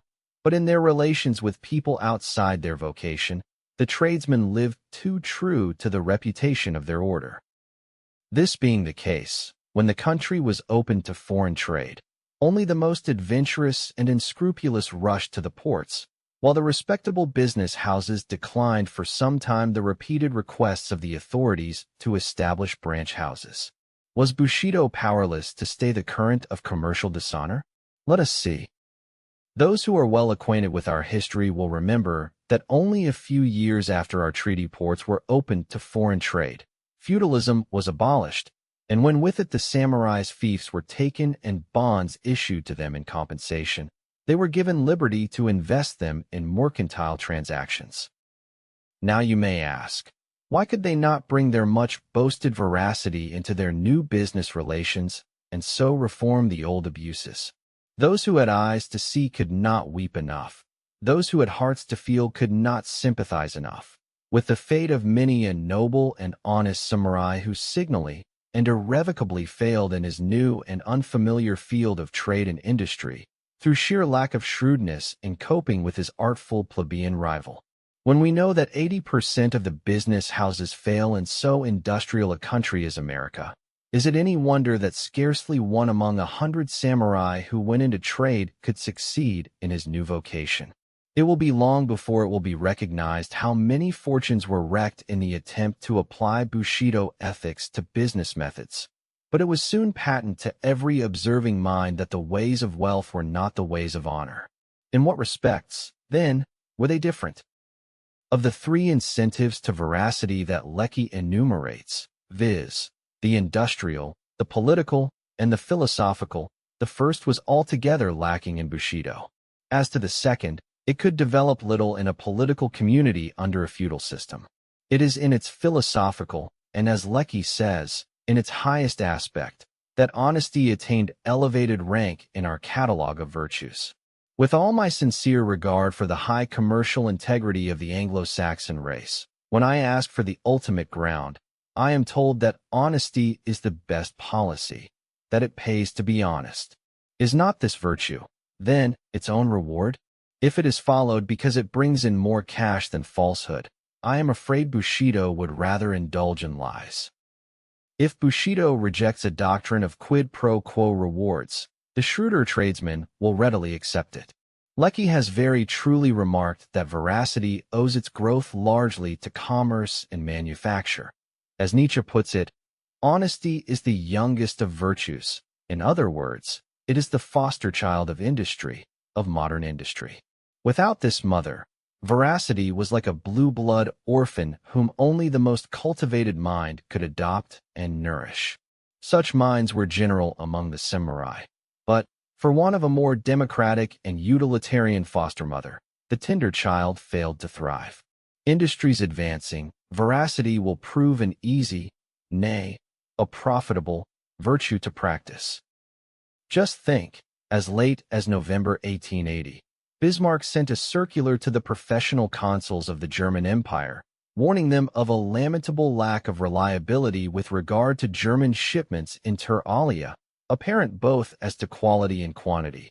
Nowadays we hear comparatively little of German carelessness and dishonesty in trade. In 20 years her merchants learned that in the end honesty pays. Already our merchants are finding that out. For the rest, I recommend the reader to two recent writers for well-weighed judgment on this point. It is interesting to remark in this connection that integrity and honor were the surest guarantees which even a merchant debtor could present in the form of promissory notes. It was quite a usual thing to insert such clauses as these. In default of the repayment of the sum lent to me, I shall say nothing against being ridiculed in public, or, in case I fail to pay you back, you may call me a fool, and the like. Knapp, Feudal and Modern Japan, Volume 1, ch. 4. Ransom, Japan in Transition, ch. 8. Often have I wondered whether the veracity of Bushido had any motive higher than courage. In the absence of any positive commandment against bearing false witness, lying was not condemned as sin, but simply denounced as weakness, and, as such, highly dishonorable. As a matter of fact, the idea of honesty is so intimately blended, and its Latin and its German etymology so identified with.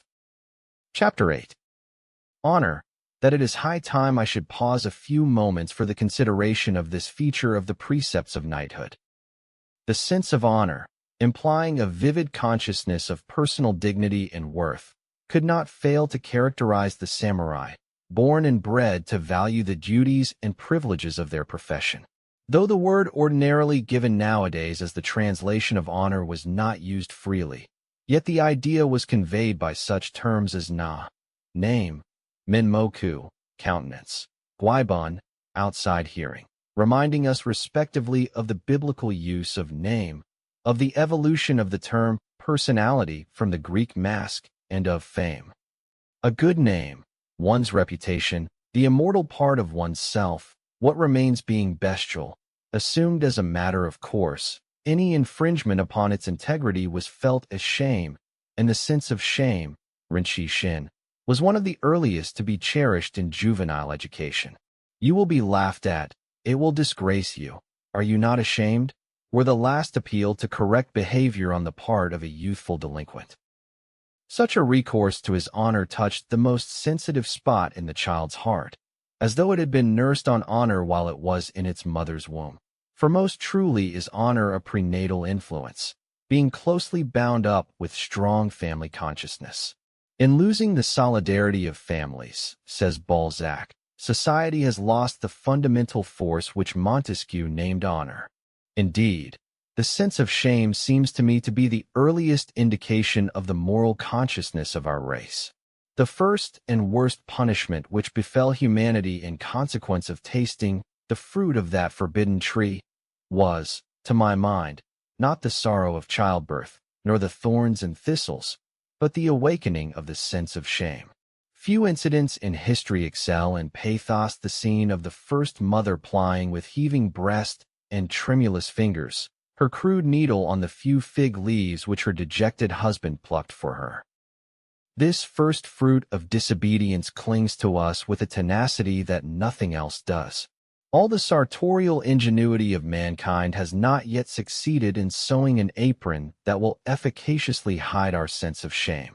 That samurai was right who refused to compromise his character by a slight humiliation in his youth, because, he said, dishonor is like a scar on a tree, which time, instead of effacing, only helps to enlarge. Mencius had taught centuries before, in almost the identical phrase, what Carlyle has latterly expressed, namely, that shame is the soil of all virtue, of good manners and good morals. The fear of disgrace was so great that if our literature lacks such eloquence as Shakespeare puts into the mouth of Norfolk, it nevertheless hung like Damocles' sword over the head of every samurai and often assumed a morbid character. In the name of honor, deeds were perpetrated which can find no justification in the code of Bushido. At the slightest, nay, imaginary insult, the quick-tempered braggart took offense, resorted to the use of the sword, and many an unnecessary strife was raised and many an innocent life lost. The story of a well-meaning citizen who called the attention of a bushi to a flea jumping on his back, and who was forthwith cut in two, for the simple and questionable reason that inasmuch as fleas are parasites which feed on animals, it was an unpardonable insult to identify a noble warrior with a beast. I say, stories like these are too frivolous to believe. Yet, the circulation of such stories implies three things. 1. That they were invented to overawe common people. 2.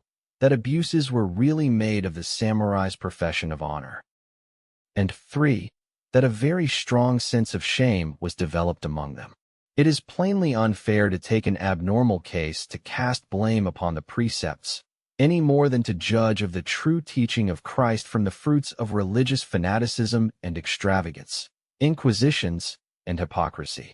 But, as in religious monomania there is something touchingly noble, as compared with the delirium tremens of a drunkard, so in that extreme sensitiveness of the samurai about their honor, do we not recognize the substratum of a genuine virtue?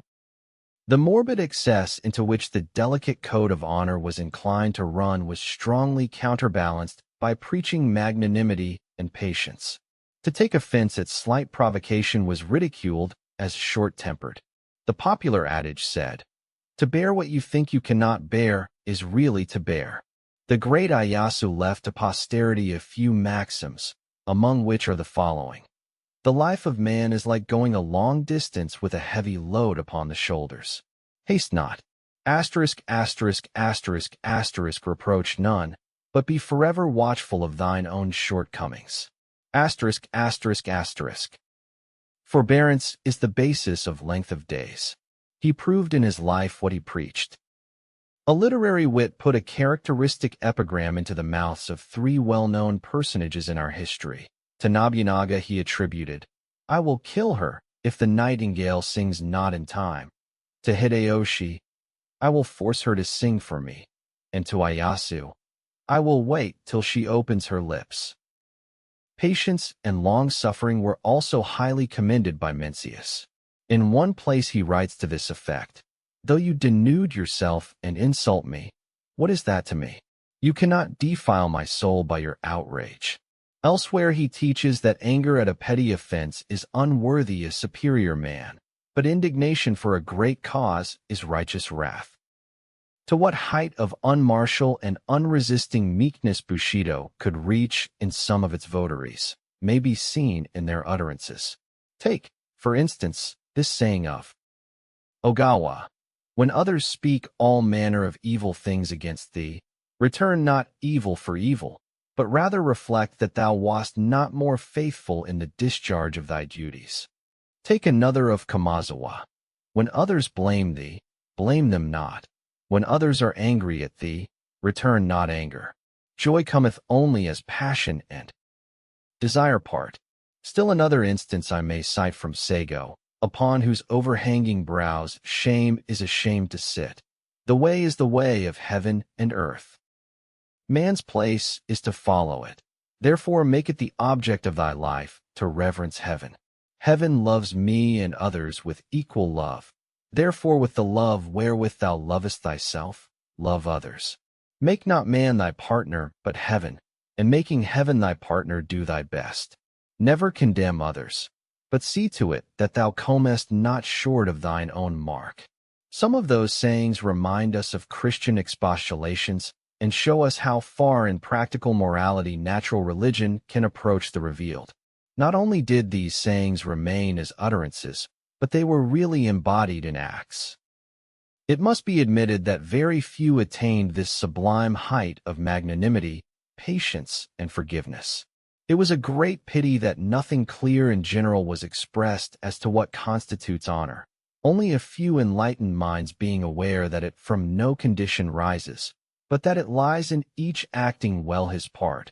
For nothing was easier than for youths to forget in the heat of action what they had learned in Mencius in their calmer moments. Said this sage, "'Tis in every man's mind to love honor, but little doth he dream that what is truly honorable lies within himself and not anywhere else. The honor which men confer is not good honor. Those whom Chow the Great ennobles, he can make mean again." For the most part, an insult was quickly resented and repaid by death, as we shall see later, while honor, too often nothing higher than vainglory or worldly approbation, was prized as the summum bonum of earthly existence.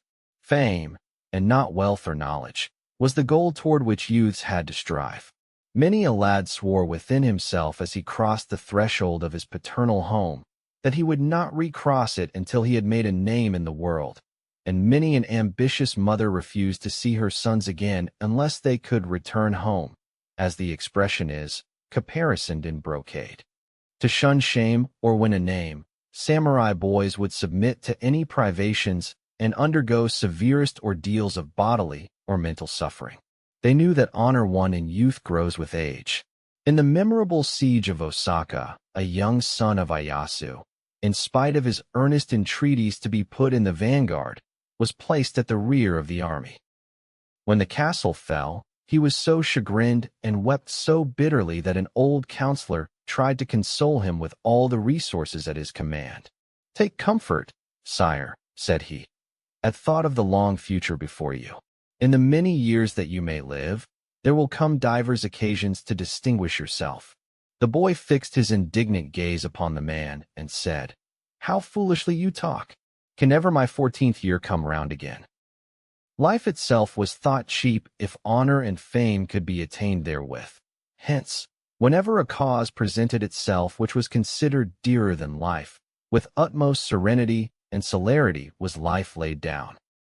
Of the causes in comparison with which no life was too dear to sacrifice was. Chapter 9.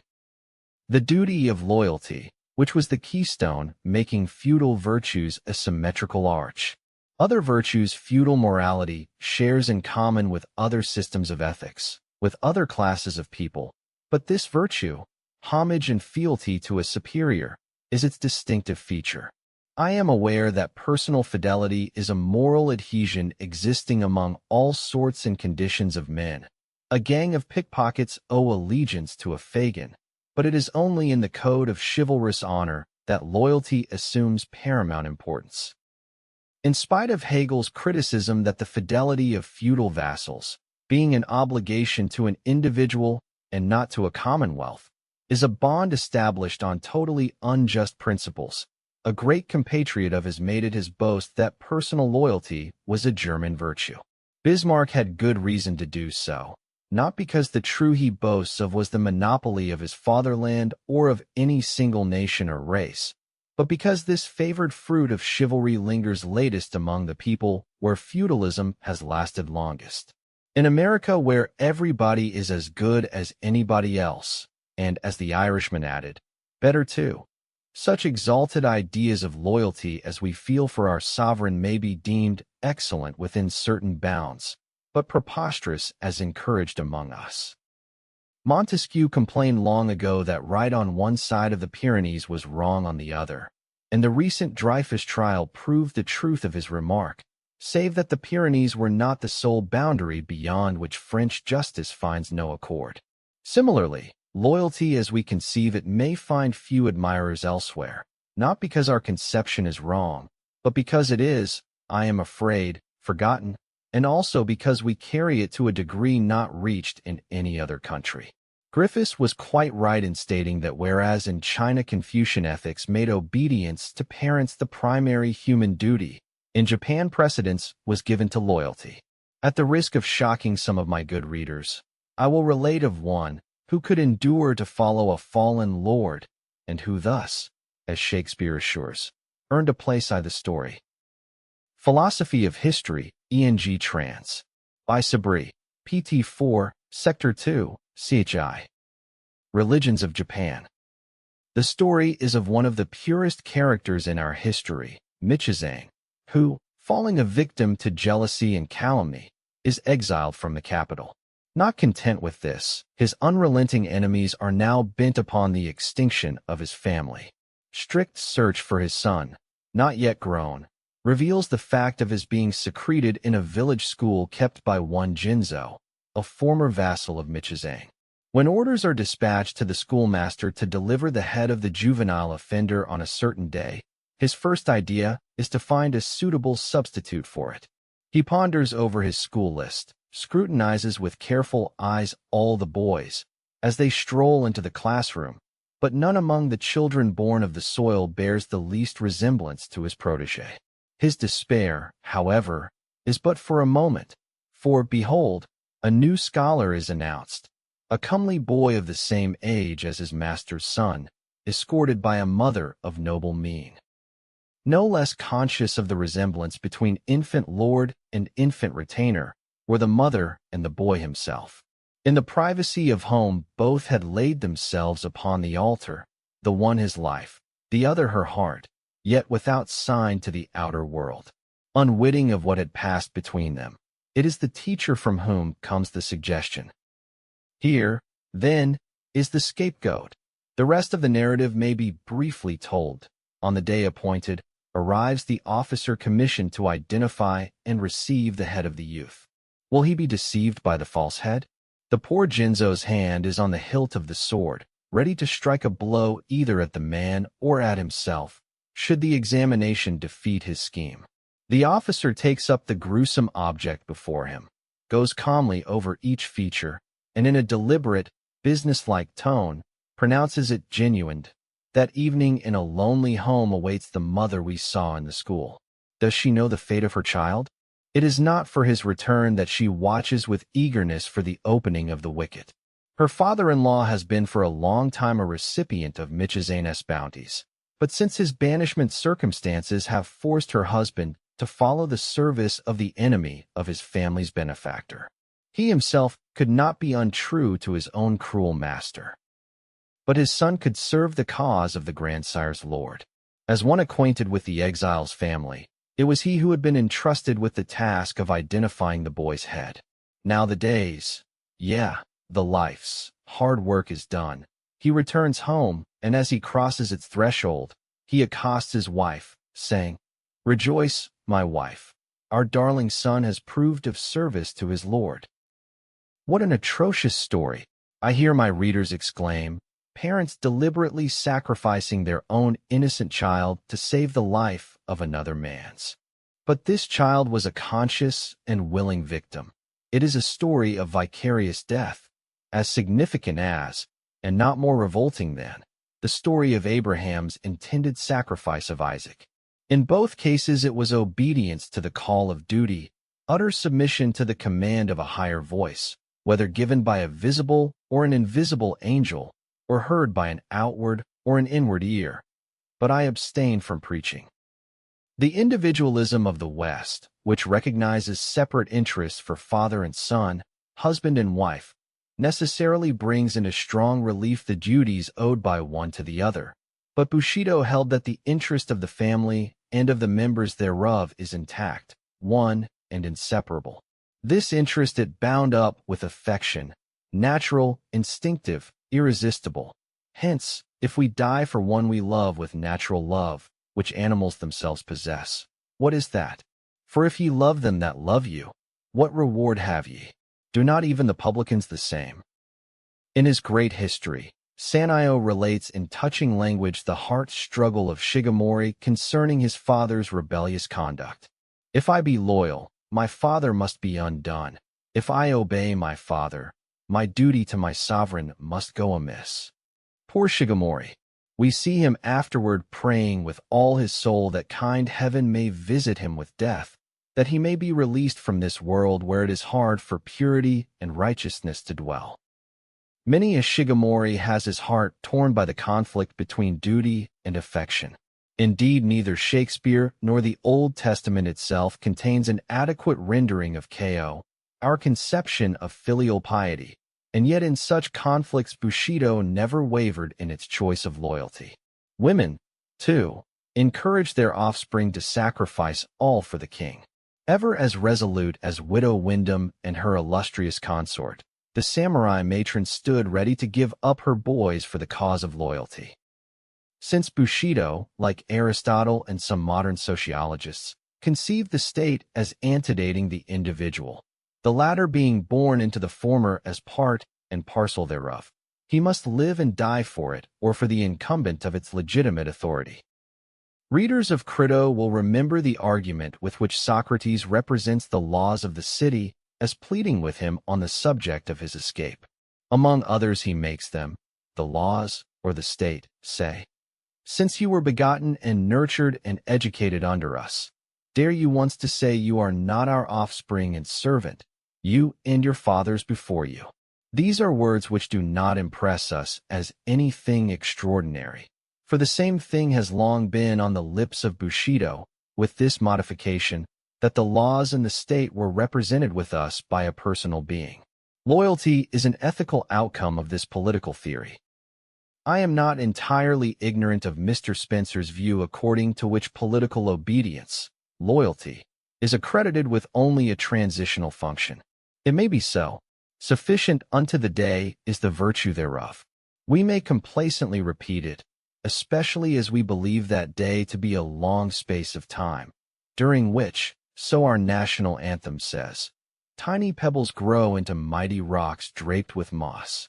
We may remember at this juncture that even among so democratic a people as the English, the sentiment of personal fidelity to a man and his posterity which their Germanic ancestors felt for their chiefs has, as Monsieur Boutmy recently said, only passed more or less into their profound loyalty to the race and blood of their princes, as evidenced in their extraordinary attachment to the dynasty. Principles of Ethics, Volume 1, pt 2, chx. Political subordination, Mr. Spencer predicts, will give place to loyalty to the dictates of conscience. Suppose his induction is realized. Will loyalty and its concomitant instinct of reverence disappear forever? We transfer our allegiance from one master to another, without being unfaithful to either. From being subjects of a ruler that wields the temporal scepter, we become servants of the monarch who sits enthroned in the penetralia of our heart. A few years ago, a very stupid controversy, started by the misguided disciples of Spencer, made havoc among the reading class of Japan. In their zeal to uphold the claim of the throne to undivided loyalty, they charged Christians with treasonable propensities in that they avow fidelity to their Lord and Master. They arrayed forth sophistical arguments without the wit of sophists, and scholastic tortuosities minus the niceties of the schoolmen. Little did they know that we can, in a sense, serve two masters without holding to the one or despising the other, rendering unto Caesar the things that are Caesar's, and unto God the things that are God's. Did not Socrates, all the while he unflinchingly refused to concede one iota of loyalty to his demon, obey with equal fidelity and equanimity the command of his earthly master, the state? His conscience he followed, alive, his country he served, dying. Alack the day when a state grows so powerful as to demand of its citizens the dictates of their conscience. Bushido did not require us to make our conscience the slave of any lord or king. Thomas Mowbray was a veritable spokesman for us when he said, "Myself I throw, dread sovereign, at thy foot. My life thou shalt command, but not my shame. The one my duty owes, but my fair name. Despite of death, that lives upon my grave, to dark dishonor's use, thou shalt not have." A man who sacrificed his own conscience to the capricious will or freak or fancy of a sovereign was accorded a low place in the estimate of the precepts. Such an one was despised as Inazō, a cringeling, who makes court by unscrupulous fawning, or as Cho-shin, a favorite who steals his master's affections by means of servile compliance. These two species of subjects corresponding exactly to those which Iago describes. The one, a duteous and knee-crooking knave, doting on his own obsequious bondage, wearing out his time much like his master's ass. The other trimmed in forms and visages of duty, keeping yet his heart attending on himself. When a subject differed from his master, the loyal path for him to pursue was to use every available means to persuade him of his error, as Kent did to King Lear. Failing in this, let the master deal with him as he wills. In cases of this kind, it was quite a usual course for the samurai to make the last appeal to the intelligence and conscience of his lord by demonstrating the sincerity of his words with the shedding of his own blood. Life being regarded as the means whereby to serve his master, and its ideal being set upon honor, the whole. Chapter 10. Education and training of a samurai were conducted accordingly.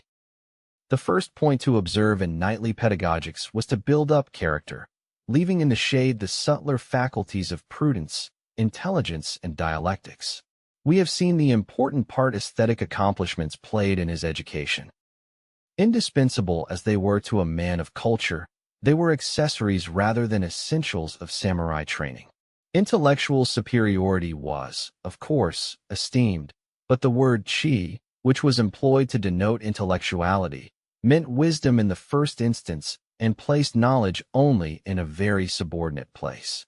The tripod that supported the framework of Bushido was said to be chi, jin, yu, respectively wisdom, benevolence, and courage. A samurai was essentially a man of action. Science was without the pale of his activity. He took advantage of it in so far as it concerned his profession of arms. Religion and theology were relegated to the priests. He concerned himself with them in so far as they helped to nourish courage. Like an English poet, the samurai believed, "'Tis not the creed that saves the man, but it is the man that justifies the creed." Philosophy and literature formed the chief part of his intellectual training, but even in the pursuit of these, it was not objective truth that he strove after. Literature was pursued mainly as a pastime, and philosophy as a practical aid in the formation of character, if not for the exposition of some military or political problem. From what has been said, it will not be surprising to note that the curriculum of studies, according to the pedagogics of Bushido, consisted mainly of the following: fencing, archery, jiu-jitsu or yawara, horsemanship, the use of the spear, tactics, calligraphy, ethics, literature, and history. Of these, jiu-jitsu and calligraphy may require a few words of explanation. Great stress was laid on good writing, probably because our logograms, partaking as they do of the nature of pictures, possess artistic value, and also because chirography was accepted as indicative of one's personal character. Jiu-jitsu may be briefly defined as an application of anatomical knowledge to the purpose of offense or defense. It differs from wrestling in that it does not depend upon muscular strength. It differs from other forms of attack in that it uses no weapon. Its feat consists in clutching or striking such part of the enemy's body as will make him numb and incapable of resistance. Its object is not to kill, but to incapacitate one for action for the time being. A subject of study which one would expect to find in military education and which is rather conspicuous by its absence in the Bushido course of instruction is mathematics. This, however, can be readily explained in part by the fact that feudal warfare was not carried on with scientific precision. Not only that, But the whole training of the samurai was unfavorable to fostering numerical notions. Chivalry is uneconomical. It boasts of penury. It says with Ventidius that ambition, the soldier's virtue, rather makes choice of loss than gain which darkens him. Don Quixote takes more pride in his rusty spear and skin-and-bone horse than in gold and lands, and a samurai is in hearty sympathy with his exaggerated confrere of La Mancha. He disdains money itself, the art of making or hoarding it. It is to him veritably filthy lucre. The hackneyed expression to describe the decadence of an age is that the civilians loved money and the soldiers feared death. Niggardliness of gold and of life excites as much disapprobation as their lavish use is panegyrized. Less than all things, says a current precept, men must grudge money. It is by riches that wisdom is hindered. Hence children were brought up with utter disregard of economy. It was considered bad taste to speak of it, and ignorance of the value of different coins was a token of good breeding. Knowledge of numbers was indispensable in the mustering of forces as well as in the distribution of benefices and fiefs, but the counting of money was left to meaner hands. In many feudatories, public finance was administered by a lower kind of samurai or by priests. Every thinking Bushi knew well enough that money formed the sinews of war, but he did not think of raising the appreciation of money to a virtue. It is true that thrift was enjoined by Bushido, but not for economical reasons so much as for the exercise of abstinence. Luxury was thought the greatest menace to manhood, and severest simplicity was required of the warrior class, sumptuary laws being enforced in many of the clans. We read that in ancient Rome the farmers of revenue and other financial agents were gradually raised to the rank of knights, the state thereby showing its appreciation of their service and of the importance of money itself. How closely this was connected with the luxury and avarice of the Romans may be imagined. Not so with the precepts of knighthood. These persisted in systematically regarding finance as something low as compared with moral and intellectual vocations. Money and the love of it being thus diligently ignored, Bushido itself could long remain free from 1,001 evils of which money is the root. This is sufficient reason for the fact that our public men have long been free from corruption. But, alas, how fast plutocracy is making its way in our time and generation. The mental discipline which would nowadays be chiefly aided by the study of mathematics was supplied by literary exegesis and deontological discussions. Very few abstract subjects troubled the mind of the young, the chief aim of their education being, as I have said, decision of character. People whose minds were simply stored with information found no great admirers. Of the three services of studies that Bacon gives, for delight, ornament, and ability, Bushido had decided preference for the last, where their use was in judgment and the disposition of business. Whether it was for the disposition of public business or for the exercise of self-control, it was with a practical end in view that education was conducted. Learning without thought, said Confucius, is labor lost. Thought without learning is perilous. When character and not intelligence, when the soul and not the head, is chosen by a teacher for the material to work upon and to develop, his vocation partakes of a sacred character. It is the parent who has borne me. It is the teacher who makes me man. With this idea, therefore, the esteem in which one's preceptor was held was very high. A man to evoke such confidence and respect from the young must necessarily be endowed with superior personality without lacking erudition. He was a father to the fatherless and an adviser to the erring. Thy father and thy mother, so runs our maxim, are like heaven and earth. Thy teacher and thy Lord are like the sun and moon. The present system of paying for every sort of service was not in vogue among the adherents of Bushido. It believed in a service which can be rendered only without money and without price. Spiritual service, be it of priest or teacher, was not to be repaid in gold or silver, not because it was valueless, but because it was invaluable. Here the non-arithmetical honor instinct of Bushido taught a truer lesson than modern political economy. for wages and salaries can be paid only for services whose results are definite, tangible, and measurable, whereas the best service done in education, namely, in soul development, and this includes the services of a pastor, is not definite, tangible, or measurable. Being immeasurable, money, the ostensible measure of value, is of inadequate use. Usage sanctioned that pupils brought to their teachers money or goods at different seasons of the year. But these were not payments, but offerings, which indeed were welcome to the recipients as they were usually men of stern caliber, boasting of honorable penury, too dignified to work with their hands and too proud to beg. They were grave personifications of high spirits, undaunted by adversity. They were an embodiment of what was considered as an end of all learning, and were thus a living example of that discipline of disciplines. Chapter 11. Self-control, which was universally required of samurai. The discipline of fortitude on the one hand, inculcating endurance without a groan, and the teaching of politeness on the other, requiring us not to mar the pleasure or serenity of another by manifestations of our own sorrow or pain, combined to engender a stoical turn of mind, and eventually to confirm it into a national trait of apparent stoicism. I say apparent stoicism because I do not believe that true stoicism can ever become the characteristic of a whole nation, and also because some of our national manners and customs may seem to a foreign observer hard-hearted. Yet we are really as susceptible to tender emotion as any race under the sky. I am inclined to think that in one sense we have to feel more than others. Yes, doubly more, since the very attempt to restrain natural promptings entails suffering.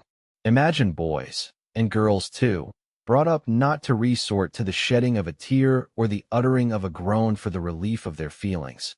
And there is a physiological problem whether such effort steels their nerves or makes them more sensitive. It was considered unmanly for a samurai to betray his emotions on his face. He shows no sign of joy or anger, was a phrase used in describing a strong character. The most natural affections were kept under control. A father could embrace his son only at the expense of his dignity. A husband would not kiss his wife. No, not in the presence of other people, whatever he might do in private. There may be some truth in the remark of a witty youth when he said, "American husbands kiss their wives in public and beat them in private. Japanese husbands beat theirs in public and kiss them in private." Calmness of behavior, composure of mind, should not be disturbed by passion of any kind. I remember when, during the late war with China, a regiment left a certain town, a large concourse of people flocked to the station to bid farewell to the general and his army. On this occasion, an American resident resorted to the place, expecting to witness loud demonstrations, as the nation itself was highly excited, and there were fathers, mothers, and sweethearts of the soldiers in the crowd. The American was strangely disappointed, for as the whistle blew and the train began to move, the hats of thousands of people were silently taken off, and their heads bowed in reverential farewell. No waving of handkerchiefs, no word uttered, but deep silence in which only an attentive ear could catch a few broken sobs. In domestic life, too, I know of a father who spent whole nights listening to the breathing of a sick child, standing behind the door that he might not be caught in such an act of parental weakness. I know of a mother who, in her last moments, refrained from sending for her son, that he might not be disturbed in his studies. Our history and everyday life are replete with examples of heroic matrons who can well bear comparison with some of the most touching pages of Plutarch. Among our peasantry, and Ian Maclaren would be sure to find many a Margaret Howe. It is the same discipline of self-restraint which is accountable for the absence of more frequent revivals in the Christian churches of Japan. When a man or woman feels his or her soul stirred, the first instinct is to quietly suppress any indication of it. In rare instances is the tongue set free by an irresistible spirit, when we have eloquence of sincerity and fervor. It is putting a premium upon a breach of the third commandment to encourage speaking lightly of spiritual experience. It It is truly jarring to Japanese ears to hear the most sacred words, the most secret heart experiences, thrown out in promiscuous audiences. Dost thou feel the soil of thy soul stirred with tender thoughts? It is time for seeds to sprout. Disturb it not with speech, but let it work alone in quietness and secrecy, writes a young samurai in his diary. To give in so many articulate words one's inmost thoughts and feelings, notably the religious, is taken among us as an unmistakable sign that they are neither very profound nor very sincere. Only a pomegranate is he, so runs a popular saying, who, when he gapes his mouth, displays the contents of his heart. It is not altogether perverseness of Oriental minds that the instant our emotions are moved we try to guard our lips in order to hide them. Speech is very often with us, as the Frenchman defined it, the art of concealing thought. Call upon a Japanese friend in time of deepest affliction, and he will invariably receive you laughing, with red eyes or moist cheeks. At first you may think him hysterical. Press him for explanation, and you will get a few broken commonplaces. Human life has sorrow. They who meet must part. He that is born must die. It is foolish to count the years of a child that is gone, but a woman's heart will indulge in follies, and the like. So the noble words of a noble Hohenzollern, Learn zu Leiden ohne Klagen, had found many responsive minds among us, long before they were uttered. Indeed, the Japanese have recourse to risibility whenever the frailties of human nature are put to severest test. I think we possess a better reason than Democritus himself for our Abderian tendency, for laughter with us oftenest veils an effort to regain balance of temper when disturbed by any untoward circumstance. It is a counterpoise of sorrow or rage. The suppression of feelings being thus steadily insisted upon, they find their safety valve in poetical aphorism. A poet of the 10th century writes, in Japan and China as well, humanity, when moved by sorrow, tells its bitter grief in verse. A mother who tries to console her broken heart by fancying her departed child absent on his wonted chase after the dragonfly, hums, "How far today in chase, I wonder, has gone my hunter of the dragonfly?" I refrain from quoting other examples, for I know I could do only scant justice to the pearly gems of our literature, were I to render into a foreign tongue the thoughts which were wrung drop by drop from bleeding hearts and threaded into beads of rarest value. I hope I have in a measure shown that inner working of our minds which often presents an appearance of callousness or of an hysterical mixture of laughter and dejection, and whose sanity is sometimes called in question. It has also been suggested that our endurance of pain and indifference to death are due to less sensitive nerves. This is plausible as far as it goes. The next question is, why are our nerves less tightly strung? It may be our climate is not so stimulating as the American. It may be our monarchical form of government does not excite us as much as the Republic does the Frenchman. It may be that we do not read Sartor Resartus as zealously as the Englishman. Personally, I believe it was our very excitability and sensitiveness which made it a necessity to recognize and enforce constant self-repression. But whatever may be the explanation, without taking into account long years of discipline and self-control, none can be correct. Discipline and self-control can easily go too far. It can well repress the genial current of the soul. It can force pliant natures into distortions and monstrosities. It can beget bigotry, breed hypocrisy, or habitate affections. Be a virtue never so noble, it has its counterpart and counterfeit. We must recognize in each virtue its own positive excellence and follow its positive ideal, and the ideal of self-restraint is to keep our mind level, as our expression is, or, to borrow a Greek term, attain the state of euthymia, which Democritus called the highest good. The acme of self-control is reached and best illustrated in the first of the two institutions which we shall now bring to view, namely, Chapter 12. The institutions of suicide and redress, of which, the former known as harakiri and the latter as katakiuchi, many foreign writers have treated more or less fully.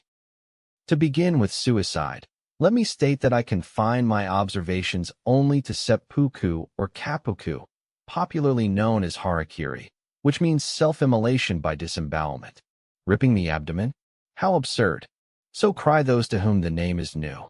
Absurdly odd as it may sound at first to foreign ears, it cannot be so very foreign to students of Shakespeare, who puts these words in Brutus' mouth.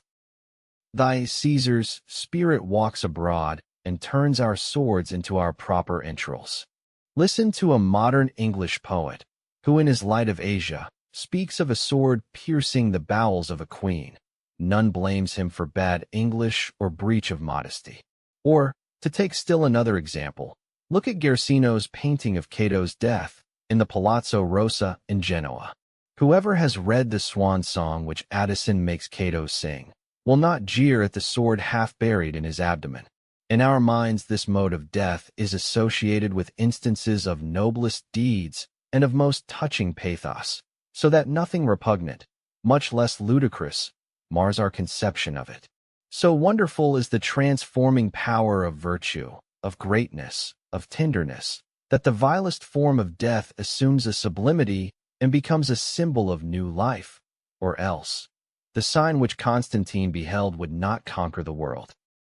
Not for extraneous associations only does seppuku lose in our mind any taint of absurdity, for the choice of this particular part of the body to operate upon was based on an old anatomical belief as to the seat of the soul and of the affections. When Moses wrote of Joseph's bowels yearning upon his brother, or David prayed the Lord not to forget his bowels, or when Isaiah, Jeremiah, and other inspired men of old spoke of the sounding or the troubling of bowels, they all and each endorsed the belief prevalent among the Japanese that in the abdomen was enshrined the soul. The Semites habitually spoke of the liver and kidneys and surrounding fat as the seat of emotion and of life. The term hara was more comprehensive than the Greek phren or thumos, and the Japanese and Hellenese alike thought the spirit of man to dwell somewhere in that region. Such a notion is by no means confined to the peoples of antiquity. The French, in spite of the theory propounded by one of their most distinguished philosophers, Descartes, that the soul is located in the pineal gland, still insist in using the term ventre in a sense, which, if anatomically too vague, is nevertheless physiologically significant. Similarly, entrailles stands in their language for affection and compassion. Nor is such belief mere superstition, being more scientific than the general idea of making the heart the center of the feelings. Without asking a friar, the Japanese knew better than Romeo in what vile part of this anatomy one's name did lodge. Modern neurologists speak of the abdominal and pelvic brains, denoting thereby sympathetic nerve centers in those parts which are strongly affected by any psychical action. This view of mental physiology once admitted, the syllogism of seppuku is easy to construct. I will open the seat of my soul and show you how it fares with it. See for yourself whether it is polluted or clean. I do not wish to be understood as asserting religious or even moral justification of suicide, but the high estimate placed upon honor was ample excuse with many for taking one's own life. How many acquiesced in the sentiment expressed by Garth? When honor's lost, 'tis a relief to die. Death's but a sure retreat from infamy, and have smilingly surrendered their souls to oblivion. Death, when honor was involved, was accepted in Bushido as a key to the solution of many complex problems, so that to an ambitious samurai a natural departure from life seemed a rather tame affair and a consummation not devoutly to be wished for. I dare say that many good Christians, if only they are honest enough, will confess the fascination of, if not positive admiration for, the sublime composure with which Cato, Brutus, Petronius, and a host of other ancient worthies terminated their own earthly existence. Is it too bold to hint that the death of the first of the philosophers was partly suicidal? When we are told so minutely by his pupils how their master willingly submitted to the mandate of the state, which he knew was morally mistaken, in spite of the possibilities of escape, and how he took up the cup of hemlock in his own hand, even offering libation from its deadly contents.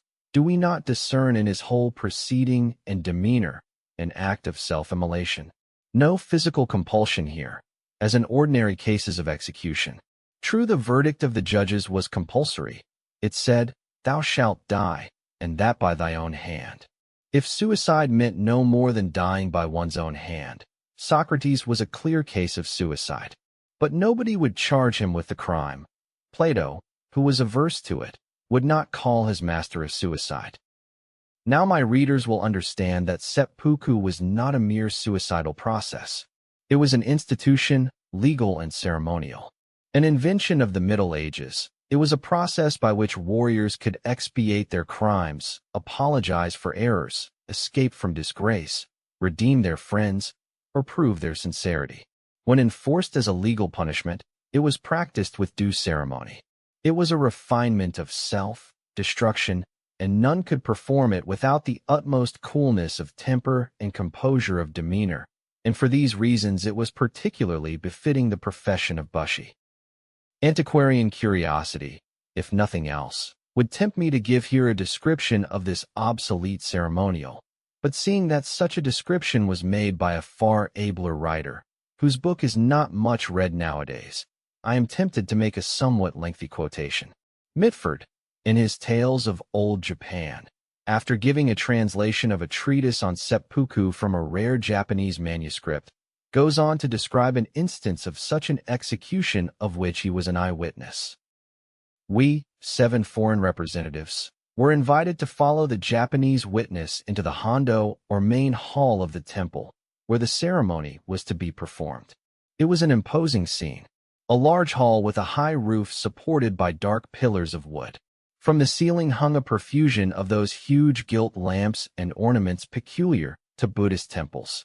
In front of the high altar, where the floor, covered with beautiful white mats, is raised some 3 or 4 inches from the ground, was laid a rug of scarlet felt. Tall candles placed at regular intervals gave out a dim, mysterious light, just sufficient to let all the proceedings be seen. The 7 Japanese took their places on the left of the raised floor, the 7 foreigners on the right. No other person was present.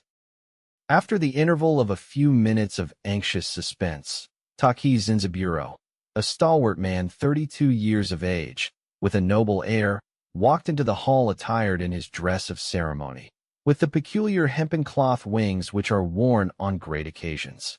He was accompanied by a kaishaku and 3 officers, who wore the jimbori or war surcoat with gold tissue facings. The word kaishaku, it should be observed, is one to which our word executioner is no equivalent term. The office is that of a gentleman. In many cases it is performed by a kinsman or friend of the condemned, and the relation between them is rather that of principal and second than that of victim and executioner. In this instance the kaishaku was a pupil of Taki Zinzaburo, and was selected by friends of the latter from among their own number for his skill in swordsmanship. With the kaishaku on his left hand, Taki Zinzaburo advanced slowly towards the Japanese witnesses, and the 2 bowed before them. Then drawing near to the foreigners they saluted us in the same way, perhaps even with more deference. In each case the salutation was ceremoniously returned. Slowly and with great dignity the condemned man mounted on to the raised floor, prostrated himself before the high altar twice, and seated himself on the felt carpet with his back to the high altar, the kaishaku crouching on his left-hand side. One of the 3 attendant officers then came forward, bearing a stand of the kind used in the temple for offerings, on which, wrapped in paper, lay the wakizashi, the short sword or dirk of the Japanese, 9 inches and a half in length, with a point and an edge as sharp as a razor's. This he handed, prostrating himself, to the condemned man, who received it reverently, raising it to his head with both hands, and placed it in front of himself. Seated himself, that is, in the Japanese fashion, his knees and toes touching the ground and his body resting on his heels. In this position, which is one of respect, he remained until his death. After another profound obeisance, Taki Zinzaburo, in a voice which betrayed just so much emotion and hesitation as might be expected from a man who is making a painful confession, but with no sign of either in his face or manner, spoke as follows. I, and I alone, unwarrantably gave the order to fire on the foreigners at Kobe, and again as they tried to escape. For this crime I disembowel myself, and I beg you who are present to do me the honor of witnessing the act. Bowing once more, the speaker allowed his upper garments to slip down to his girdle and remained naked to the waist. Carefully, according to custom, he tucked his sleeves under his knees to prevent himself from falling backward, for a noble Japanese gentleman should die falling forwards. Deliberately, with a steady hand, he took the dirk that lay before him. He looked at it wistfully, almost affectionately. For a moment he seemed to collect his thoughts for the last time, and then stabbing himself deeply below the waist in the left-hand side, he drew the dirk slowly across to his right side, and turning it in the wound, gave a slight cut upwards. During this sickeningly painful operation, he never moved a muscle of his face. When he drew out the dirk, he leaned forward and stretched out his neck. An expression of pain for the first time crossed his face, but he uttered no sound. At that moment the kaishaku, who, still crouching by his side, had been keenly watching his every movement, sprang to his feet, poised his sword for a second in the air. There was a flash, a heavy, ugly thud, a crashing fall. With one blow the head had been severed from the body. A dead silence followed, broken only by the hideous noise of the blood throbbing out of the inert head before us, which but a moment before had been a brave and chivalrous man. It was horrible. The kaishaku made a low bow, wiped his sword with a piece of paper which he had ready for the purpose, and retired from the raised floor, and the stained dirk was solemnly borne away, a bloody proof of the execution. The two representatives of the Mikado then left their places, and crossing over to where the foreign witnesses sat, called to us to witness that the sentence of death upon Teizinzaburo had been faithfully carried out. The ceremony being at an end, we left the temple. I might multiply any number of descriptions of seppuku from literature or from the relation of eyewitnesses, but one more instance will suffice. Two brothers, Sakan and Nike, respectively 24 and 17 years of age, made an effort to kill Ieyasu in order to avenge their father's wrongs, but before they could enter the camp, they were made prisoners. The old general admired the pluck of the youths who dared an attempt on his life, and ordered that they should be allowed to die an honorable death. Their little brother Hachimaro, a mere infant of 8 summers, was condemned to a similar fate, as the sentence was pronounced on all the male members of the family, and the 3 were taken to a monastery where it was to be executed. A physician who was present on the occasion has left us a diary from which the following scene is translated. When they were all seated in a row for final dispatch, Sakan turned to the youngest and said, "Go thou first, for I wish to be sure that thou doest it aright." Upon the little one's replying that, as he had never seen seppuku performed, he would like to see his brothers do it, and then he could follow them, the older brothers smiled between their tears. "Well said, little fellow. So canst thou well boast of being our father's child." When they had placed him between them, Sakan thrust the dagger into the left side of his own abdomen and asked, "Look, brother, dost understand now? Only, don't push the dagger too far, lest thou fall back. Lean forward, rather, and keep thy knees well composed." Nike did likewise and said to the boy, "Keep thy eyes open, or else thou mayst look like a dying woman. If thy dagger feels anything within and thy strength fails, take courage and double thy effort to cut across." The child looked from one to the other, and when both had expired, he calmly half denuded himself and followed the example set him on either hand. The glorification of seppuku offered, naturally enough, no small temptation to its unwarranted committal. For causes entirely incompatible with reason, or for reasons entirely undeserving of death, hot-headed youths rushed into it as insects fly into fire. Mixed and dubious motives drove more samurai to this deed than nuns into convent gates.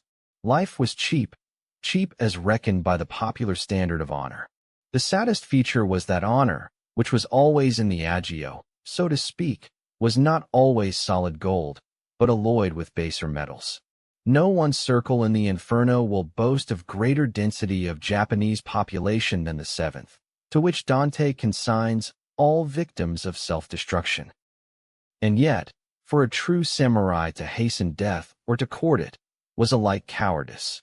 A typical fighter, when he lost battle after battle and was pursued from plain to hill and from bush to cavern, found himself hungry and alone in the dark hollow of a tree, his sword blunt with use, his bow broken and arrows exhausted.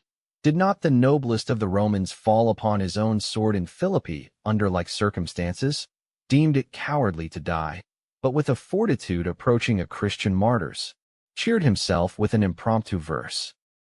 Come, evermore come, ye dread sorrows and pains, and heap on my burden back, that I not one test may lack of what strength in me remains. This, then, was the Bushido teaching. Bear and face all calamities and adversities with patience and a pure conscience. For as Mencius taught, when heaven is about to confer a great office on anyone, it first exercises his mind with suffering and his sinews and bones with toil. It exposes his body to hunger and subjects him to extreme poverty, and it confounds his undertakings.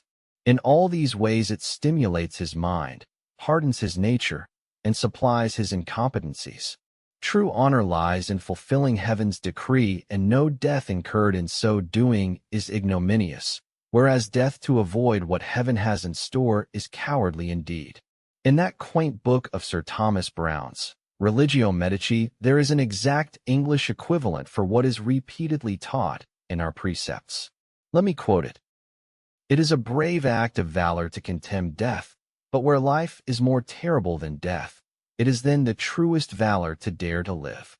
A renowned priest of the 17th century satirically observed, talk as he may, a samurai who ne'er has died is apt in decisive moments to flee or hide. Again, him who once has died in the bottom of his breast, no spears of Sonata nor all the arrows of Tamatomo can pierce. How near we come to the portals of the temple whose builder taught, he that losteth his life for my sake shall find it. These are but a few of the numerous examples which tend to confirm the moral identity of the human species, notwithstanding an attempt so assiduously made to render the distinction between Christian and pagan as great as possible. I use Dr. Legg's translation verbatim. We have thus seen that the Bushido institution of suicide was neither so irrational nor barbarous as its abuse strikes us at first sight. We will now see whether its sister institution of redress, or call it revenge, if you will, has its mitigating features. I hope I can dispose of this question in a few words, since a similar institution, or call it custom, if that suits you better, has at some time prevailed among all peoples and has not yet become entirely obsolete, as attested by the continuance of dueling and lynching. Why? Has not an American captain recently challenged Esterhazy that the wrongs of Dreyfus be avenged? Among a savage tribe which has no marriage, adultery is not a sin, and only the jealousy of a lover protects a woman from abuse. So in a time which has no criminal court, murder is not a crime, and only the vigilant vengeance of the victim's people preserves social order. What is the most beautiful thing on earth? Said Osiris to Horus. The reply was, to avenge a parent's wrongs, to which a Japanese would have added, and a master's. In revenge, there is something which satisfies one's sense of justice. The avenger reasons, my good father did not deserve death. He who killed him did great evil. My father, if he were alive, would not tolerate a deed like this. Heaven itself hates wrongdoing. It is the will of my father. It is the will of heaven that the evildoer cease from his work. He must perish by my hand, because he shed my father's blood. I, who am his flesh and blood, must shed the murderer's. The same heaven shall not shelter him and me. The ratiocination is simple and childish, though we know Hamlet did not reason much more deeply. Nevertheless, it shows an innate sense of exact balance and equal justice, an eye for an eye, a tooth for a tooth. Our sense of revenge is as exact as our mathematical faculty, and until both terms of the equation are satisfied, we cannot get over the sense of something left undone. In Judaism, which believed in a jealous God, or in Greek mythology, which provided a nemesis, vengeance may be left to superhuman agencies. But common sense furnished Bushido with the institution of redress as a kind of ethical court of equity, where people could take cases not to be judged in accordance with ordinary law. The master of the 47 Ronins was condemned to death. He had no court of higher instance to appeal to. His faithful retainers addressed themselves to vengeance, the only supreme court existing. They in their turn were condemned by common law. But the popular instinct passed a different judgment, and hence their memory is still kept as green and fragrant as are their graves at Sengakuji to this day. Though Lao Tse taught to recompense injury with kindness, the voice of Confucius was very much louder, which counseled that injury must be recompensed with justice. And yet revenge was justified only when it was undertaken in behalf of our superiors and benefactors. One's own wrongs, including injuries done to wife and children, were to be borne and forgiven. A samurai could therefore fully sympathize with Hannibal's oath to avenge his country's wrongs, but he scorns James Hamilton for wearing in his girdle a handful of earth from his wife's grave, as an eternal incentive to avenge her wrongs on the Regent Murray. Both of these institutions of suicide and redress lost their raison d'etre at the promulgation of the Criminal Code. No more do we hear of romantic adventures of a fair maiden as she tracks in disguise the murderer of her parent. No more can we witness tragedies of family vendetta enacted. The knight-errantry of Miyamoto Musashi is now a tale of the past. The well-ordered police spies out the criminal for the injured party, and the law metes out justice. The whole state and society will see that wrong is righted. The sense of justice satisfied, there is no need of katakiechi.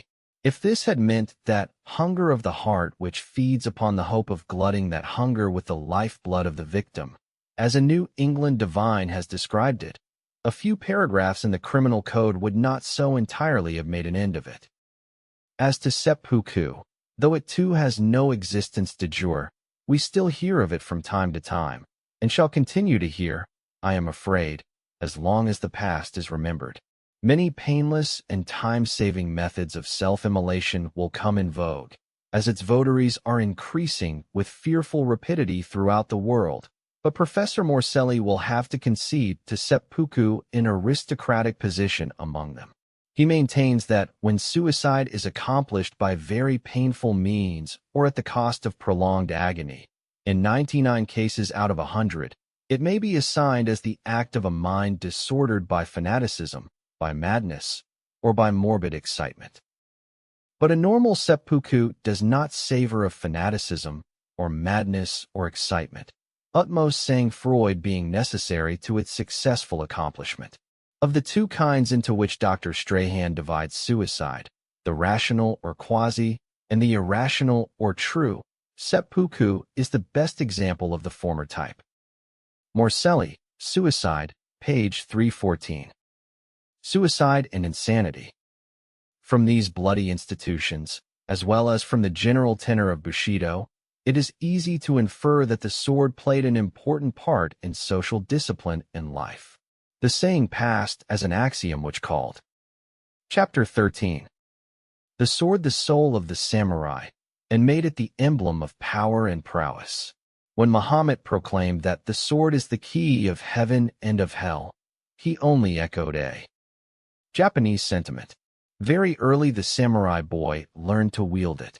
It was a momentous occasion for him when at the age of 5 he was apparelled in the paraphernalia of samurai costume, placed upon a go-board and initiated into the rites of the military profession by having thrust into his girdle a real sword, instead of the toy dirk with which he had been playing. After this first ceremony of adoptio per arma, he was no more to be seen outside his father's gates without this badge of his status, even if it was usually substituted for everyday wear by a gilded wooden dirk. Not many years pass before he wears constantly the genuine steel, though blunt, and then the sham arms are thrown aside, and with enjoyment keener than his newly acquired blades, he marches out to try their edge on wood and stone.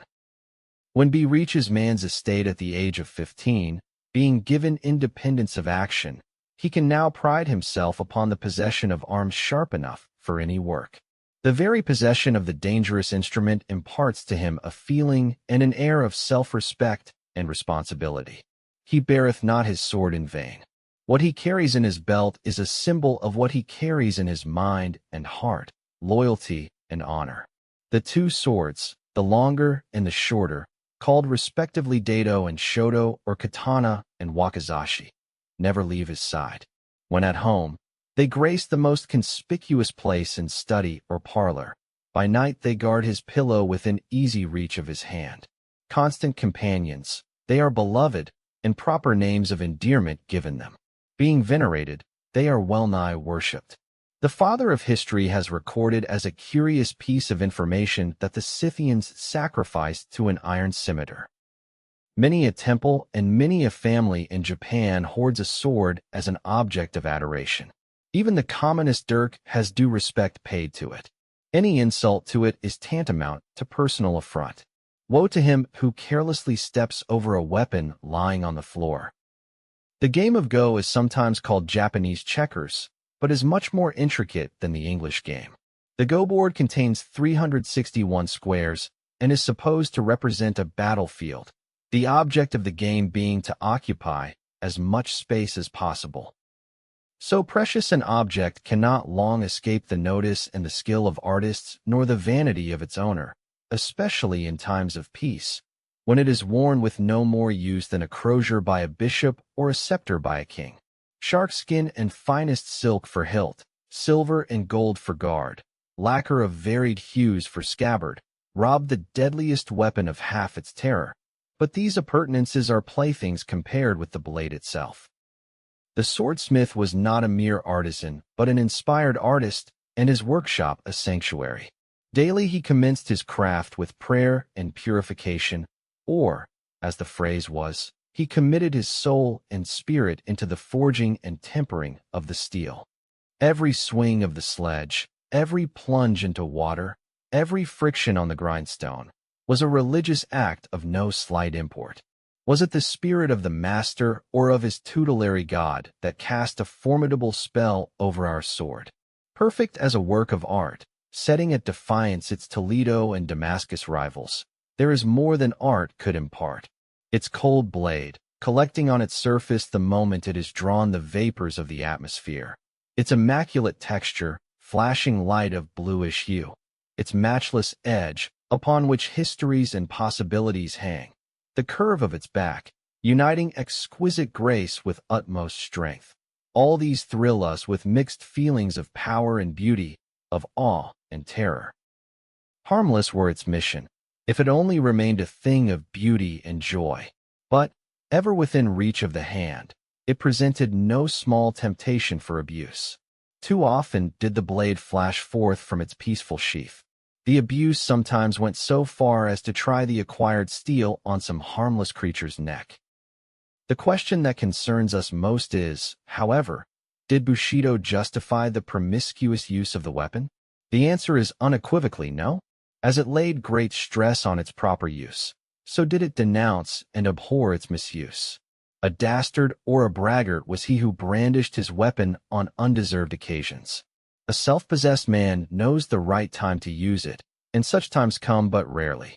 Let us listen to the late Count Katsu, who passed through one of the most turbulent times of our history, when assassinations, suicides, and other sanguinary practices were the order of the day. Endowed as he once was with almost dictatorial powers, repeatedly marked out as an object for assassination, he never tarnished his sword with blood. In relating some of his reminiscences to a friend, he says, in a quaint, plebeian way peculiar to him, "I have a great dislike for killing people, and so I haven't killed one single man. I have released those whose heads should have been chopped off." A friend said to me one day, "You don't kill enough. Don't you eat pepper and eggplants?" Well, some people are no better. But you see, that fellow was slain himself. My escape may be due to my dislike of killing. I had the hilt of my sword so tightly fastened to the scabbard that it was hard to draw the blade. I made up my mind that though they cut me, I will not cut. Yes, yes. Some people are truly like fleas and mosquitoes and they bite. But what does their biting amount to? It itches a little, that's all. It won't endanger life. These are the words of one whose Bushido training was tried in the fiery furnace of adversity and triumph. The popular apothegm, to be beaten is to conquer, meaning true conquest consists in not opposing a riotous foe, and the best won victory is that obtained without shedding of blood, and others of similar import will show that after all the ultimate ideal of knighthood was peace. It was a great pity that this high ideal was left exclusively to priests and moralists to preach, while the samurai went on practicing and extolling martial traits. In this, they went so far as to tinge the ideals of womanhood with Amazonian character. Here we may profitably devote a few paragraphs to the subject of Chapter 14. The Training and Position of Woman. The female half of our species has sometimes been called the paragon of paradoxes, because the intuitive working of its mind is beyond the comprehension of men's arithmetical understanding. The Chinese ideogram denoting the mysterious, the unknowable, consists of two parts, one meaning young and the other woman, because the physical charms and delicate thoughts of the fair sex are above the coarse mental caliber of our sex to explain. In the Bushido ideal of woman, however, there is little mystery and only a seeming paradox. I have said that it was Amazonian, but that is only half the truth. Ideographically, the Chinese represent wife by a woman holding a broom, certainly not to brandish it offensively or defensively against her conjugal ally, neither for witchcraft, but for the more harmless uses for which the besom was first invented. The idea involved being thus not less homely than the etymological derivation of the English wife, weaver, and daughter, dowager, milkmaid. Without confining the sphere of woman's activity to Kush, Kirchi, Kinder, as the present German Kaiser is said to do, the Bushido ideal of womanhood was preeminently domestic. These seeming contradictions, domesticity and Amazonian traits, are not inconsistent with the precepts of knighthood, as we shall see. Bushido being a teaching primarily intended for the masculine sex, the virtues it prized in woman were naturally far from being distinctly feminine. Winckelmann remarks that the supreme beauty of Greek art is rather male than female, and Lecky adds that it was true in the moral conception of the Greeks, as in their art. Bushido similarly praised those women most who emancipated themselves from the frailty of their sex and displayed an heroic fortitude worthy of the strongest and the bravest of men. Young girls, therefore, were trained to repress their feelings, to indurate their nerves, to manipulate weapons, especially the long-handled sword called naginata, so as to be able to hold their own against unexpected odds. Yet the primary motive for exercises of this martial character was not for use in the field. It was twofold, personal and domestic. Woman, owning no suzerain of her own, formed her own bodyguard. With her weapon, she guarded her personal sanctity with as much zeal as her husband did his master's. The domestic utility of her warlike training was in the education of her sons, as we shall see later. Lecky, History of European Morals 2, page 383. Fencing and similar exercises, if rarely of practical use, were a wholesome counterbalance to the otherwise sedentary habits of woman. But these exercises were not followed only for hygienic purposes. They could be turned into use in times of need. Girls, when they reached womanhood, were presented with dirks, kaiken, pocket poniards, which might be directed to the bosom of their assailants, or, if advisable, to their own. The latter was very often the case, and yet I will not judge them severely. Even the Christian conscience, with its horror of self-immolation, will not be harsh with them, seeing Pelagia and Domnina, two suicides, were canonized for their purity and piety. When a Japanese Virginia saw her chastity menaced, she did not wait for her father's dagger. Her own weapon lay always in her bosom. It was a disgrace to her not to know the proper way in which she had to perpetrate self-destruction. For example, little as she was taught in anatomy, she must know the exact spot to cut in her throat. She must know how to tie her lower limbs together with a belt so that, whatever the agonies of death might be, her corpse be found in utmost modesty with the limbs properly composed. Is not a caution like this worthy of the Christian Perpetua or the Vestal Cornelia? I would not put such an abrupt interrogation, were it not for a misconception, based on our bathing customs and other trifles, that chastity is unknown among us. On the contrary, chastity was a preeminent virtue of the samurai woman, held above life itself. A young woman, taken prisoner, seeing herself in danger of violence at the hands of the rough soldiery, says she will obey their pleasure, provided she be first allowed to write a line to her sisters, whom war has dispersed in every direction. When the epistle is finished, off she runs to the nearest well and saves her honor by drowning. The letter she leaves behind ends with these verses. For fear lest clouds may dim her light, should she but graze this nether sphere, the young moon poised above the height doth hastily betake to flight. For a very sensible explanation of nudity and bathing, see Fink's Lotus Time in Japan, pages 286 to 297. It would be unfair to give my readers an idea that masculinity alone was our highest ideal for woman. Far from it. Accomplishments and the gentler graces of life were required of them. Music, dancing, and literature were not neglected. Some of the finest verses in our literature were expressions of feminine sentiments. In fact, women played an important role in the history of Japanese belles lettres. Dancing was taught. I am speaking of samurai girls and not of geisha, only to smooth the angularity of their movements. Music was to regale the weary hours of their fathers and husbands. Hence it was not for the technique, the art as such, that music was learned, for the ultimate object was purification of heart, since it was said that no harmony of sound is attainable without the player's heart being in harmony with herself. Here again we see the same idea prevailing which we notice in the training of youths, that accomplishments were ever kept subservient to moral worth. Just enough of music and dancing to add grace and brightness to life, but never to foster vanity and extravagance. I sympathize with the Persian prince, who, when taken into a ballroom in London and asked to take part in the merriment, bluntly remarked that in his country they provided a particular set of girls to do that kind of business for them. The accomplishments of our women were not acquired for show or social ascendancy.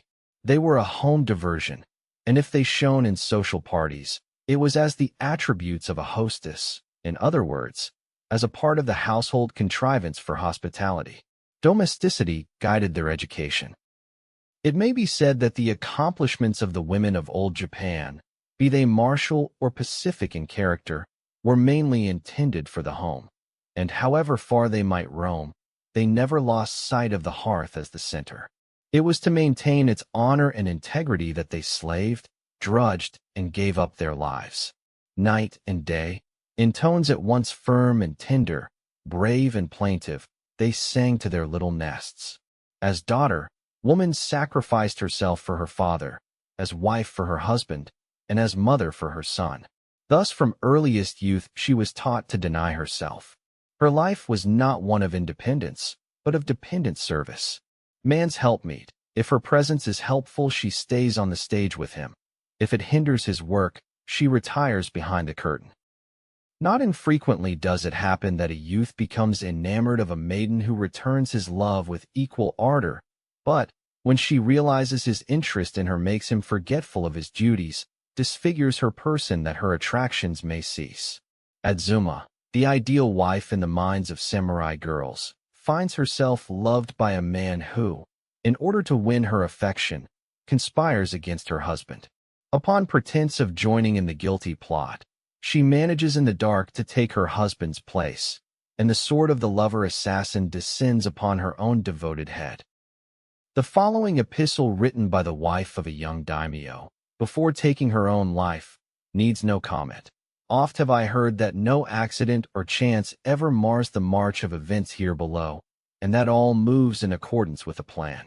To take shelter under a common bough or a drink of the same river is alike ordained from ages prior to our birth.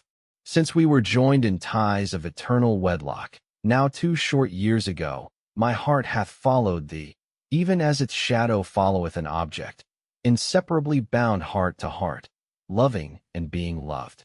Learning but recently, however, that the coming battle is to be the last of thy labor and life, take the farewell greeting of thy loving partner.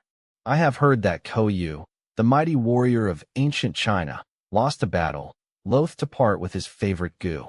Yashinaka, too, brave as he was, brought disaster to his cause, too weak to bid prompt farewell to his wife.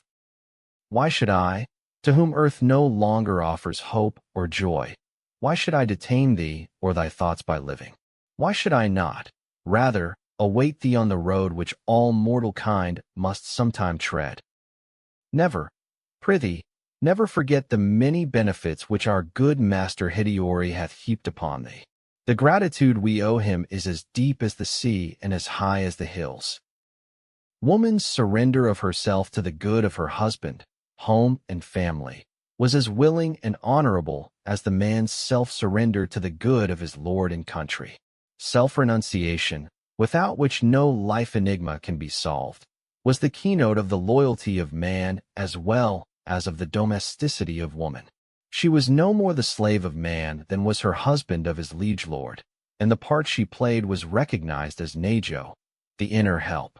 In the ascending scale of service stood woman, who annihilated herself for man, that he might annihilate himself for the master, that he in turn might obey heaven. I know the weakness of this teaching, and that the superiority of Christianity is nowhere more manifest than here, in that it requires of each and every living soul direct responsibility to its Creator. Nevertheless, as far as the doctrine of service, the serving of a cause higher than one's own self, even at the sacrifice of one's individuality. I say the doctrine of service, which is the greatest that Christ preached and is the sacred keynote of his mission. As far as that is concerned, Bushido is based on eternal truth. My readers will not accuse me of undue prejudice in favor of slavish surrender of volition. I accept in a large measure the view advanced with breadth of learning and defended with profundity of thought by Hegel, that history is the unfolding and realization of freedom. The point I wish to make is that the whole teaching of Bushido was so thoroughly imbued with the spirit of self-sacrifice that it was required not only of woman but of man. Hence, until the influence of its precepts is entirely done away with, our society will not realize the view rashly expressed by an American exponent of woman's rights, who exclaimed, "May all the daughters of Japan rise in revolt against ancient customs." Can such a revolt succeed? Will it improve the female status? Will the rights they gain by such a summary process repay the loss of that sweetness of disposition, that gentleness of manner, which are their present heritage? Was not the loss of domesticity on the part of Roman matrons followed by moral corruption too gross to mention?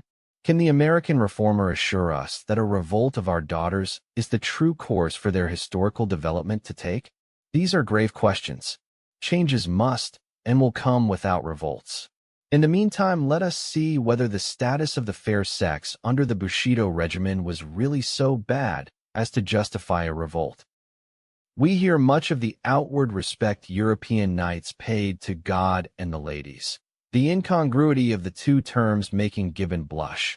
We are also told by Hallam that the morality of chivalry was coarse, that gallantry implied illicit love. The effect of chivalry on the weaker vessel was food for reflection on the part of philosophers, M. Guizot contending that feudalism and chivalry wrought wholesome influences, while Mr. Spencer tells us that in a militant society, and what is feudal society if not militant? The position of woman is necessarily low, improving only as society becomes more industrial. Now is M. Guizot's theory true of Japan, or is Mr. Spencer's? In reply, I might aver that both are right. The military class in Japan was restricted to the samurai, comprising nearly 2 million souls. Above them were the military nobles, the daimyo, and the court nobles, the kyuj, these higher, sybaritical nobles being fighters only in name. Below them were masses of the common people, mechanics, tradesmen, and peasants, whose life was devoted to arts of peace. Thus what Herbert Spencer gives as the characteristics of a militant type of society may be said to have been exclusively confined to the samurai class, while those of the industrial type were applicable to the classes above and below it. This is well illustrated by the position of woman, for in no class did she experience less freedom than among the samurai. Strange to say, the lower the social class, as, for instance, among small artisans, the more equal was the position of husband and wife. Among the higher nobility, too, the difference in the relations of the sexes was less marked, chiefly because there were few occasions to bring the differences of sex into prominence, the leisurely nobleman having become literally effeminate. Thus Spencer's dictum was fully exemplified in old Japan. As to Guizot's, those who read his presentation of a feudal community will remember that he had the higher nobility especially under consideration, so that his generalization applies to the daimyo and the kyuj. I shall be guilty of gross injustice to historical truth if my words give one a very low opinion of the status of woman under Bushido. I do not hesitate to state that she was not treated as man's equal, but until we learn to discriminate between difference and inequalities, there will always be misunderstandings upon this subject. When we think in how few respects men are equal among themselves, e.g., before law courts or voting polls, it seems idle to trouble ourselves with a discussion on the equality of sexes. When the American Declaration of Independence said that all men were created equal, it had no reference to their mental or physical gifts. It simply repeated what Ulpian long ago announced, that before the law all men are equal. Legal rights were in this case the measure of their equality. Were the law the only scale by which to measure the position of woman in a community, it would be as easy to tell where she stands as to give her avoirdupois in pounds and ounces. But the question is there a correct standard in comparing the relative social position of the sexes? Is it right? Is it enough to compare woman's status to man's as the value of silver is compared with that of gold, and give the ratio numerically? Such a method of calculation excludes from consideration the most important kind of value which a human being possesses, namely, the intrinsic. In view of the manifold variety of requisites for making each sex fulfill its earthly mission, the standard to be adopted in measuring its relative position must be of a composite character, or, to borrow from economic language, it must be a multiple standard. Bushido had a standard of its own, and it was binomial. It tried to gauge the value of woman on the battlefield and by the hearth. There she counted for very little, here for all. The treatment accorded her corresponded to this double measurement. As a social-political unit, not much, while as wife and mother she received highest respect and deepest affection. Why among so military a nation as the Romans were their matrons so highly venerated? Was it not because they were matrona, mothers? Not as fighters or lawgivers, but as their mothers did men bow before them. So with us, while fathers and husbands were absent in field or camp, the government of the household was left entirely in the hands of mothers and wives. The education of the young, even their defense, was entrusted to them. The warlike exercises of women, of which I have spoken, were primarily to enable them intelligently to direct and follow the education of their children. I have noticed a rather superficial notion prevailing among half-informed foreigners, that because the common Japanese expression for one's wife is my rustic wife, and the like, she is despised and held in little esteem. When it is told that such phrases as my foolish father, my swinish son, my awkward self, etc., are in current use, is not the answer clear enough? To me it seems that our idea of marital union goes in some ways further than the so-called Christian. Man and woman shall be one flesh.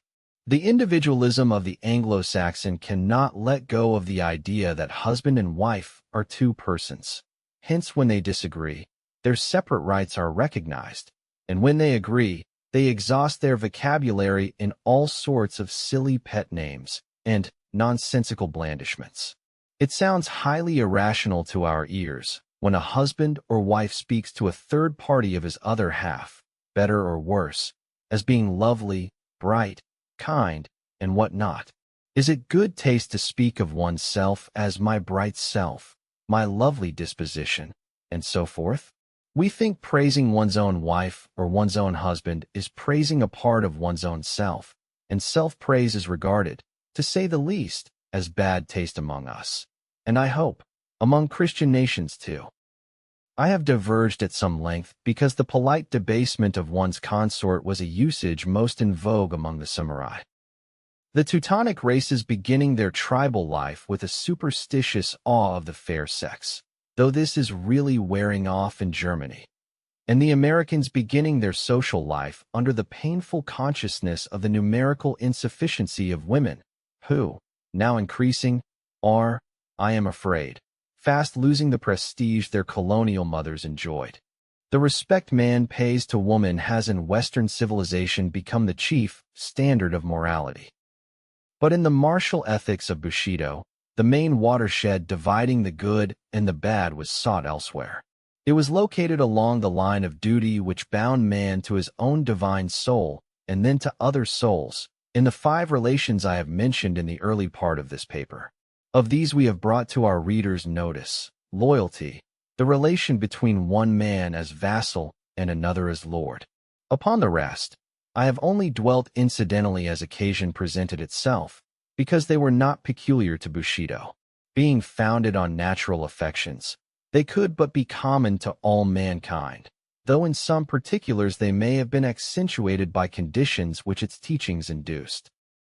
In this connection, there comes before me the peculiar strength and tenderness of friendship between man and man, which often added to the bond of brotherhood a romantic attachment doubtless intensified by the separation of the sexes in youth, a separation which denied to affection the natural channel open to it in Western chivalry or in the free intercourse of Anglo-Saxon lands. I might fill pages with Japanese versions of the story of Damon and Pythias or Achilles and Patroclus, or tell in Bushido parlance of ties as sympathetic as those which bound David and Jonathan. I refer to those days when girls were imported from England and given in marriage for so many pounds of tobacco, etc. It is not surprising, however, that the virtues and teachings unique in the precepts of knighthood did not remain circumscribed to the military class. This makes us hasten to the consideration of Chapter 15. The influence of Bushido on the nation at large. We have brought into view only a few of the more prominent peaks which rise above the range of knightly virtues, in themselves so much more elevated than the general level of our national life.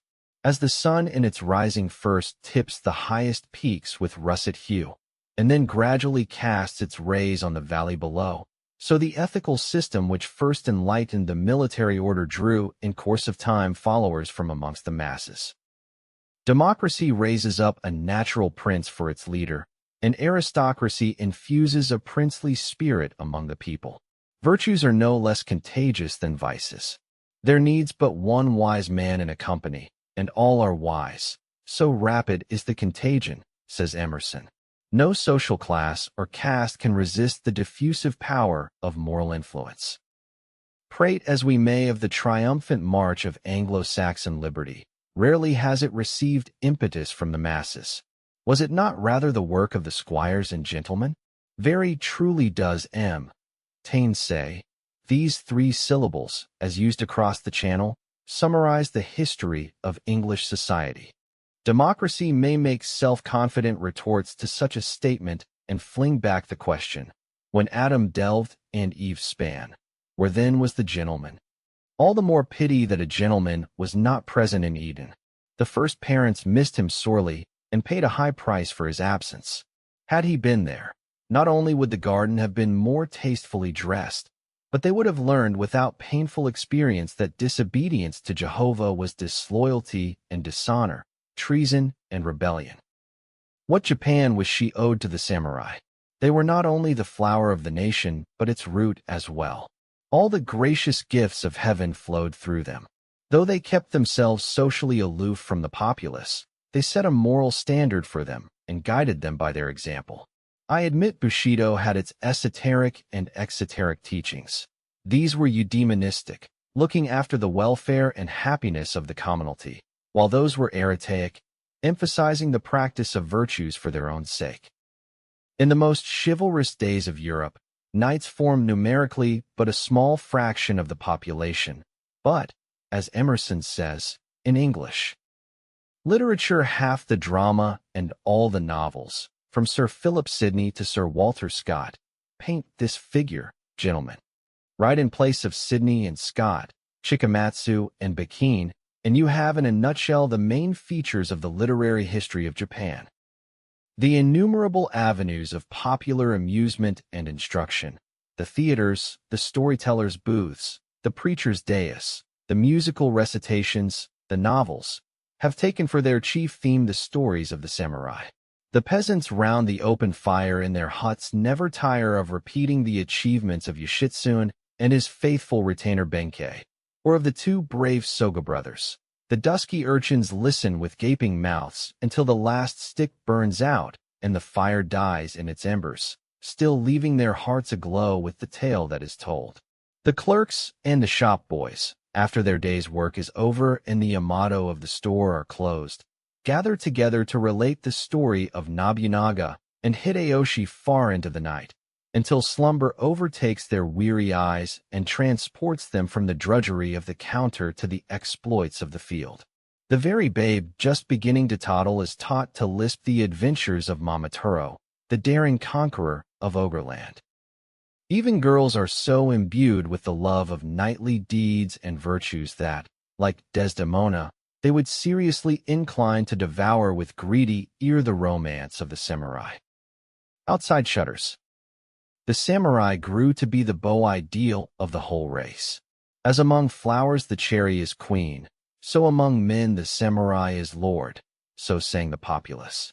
Debarred from commercial pursuits, the military class itself did not aid commerce, but there was no channel of human activity, no avenue of thought, which did not receive in some measure an impetus from Bushido.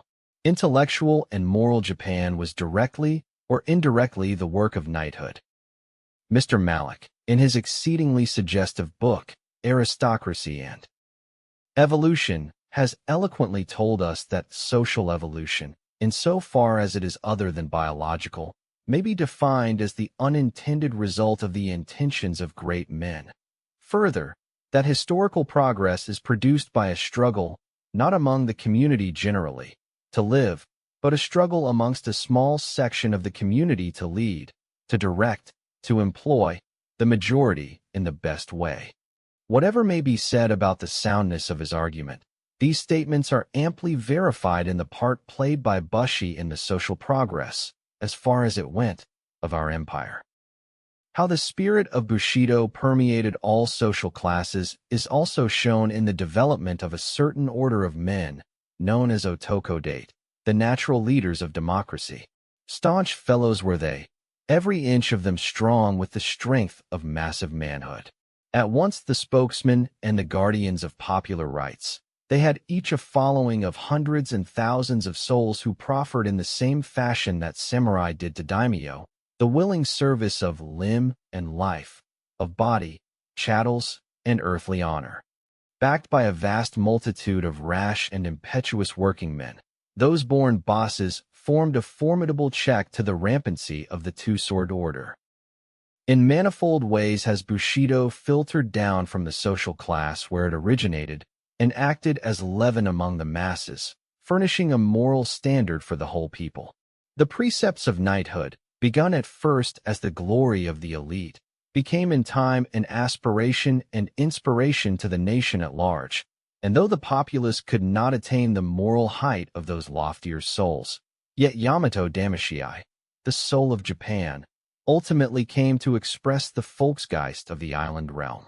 If religion is no more than morality touched by emotion, as Matthew Arnold defines it, few ethical systems are better entitled to the rank of religion than Bushido.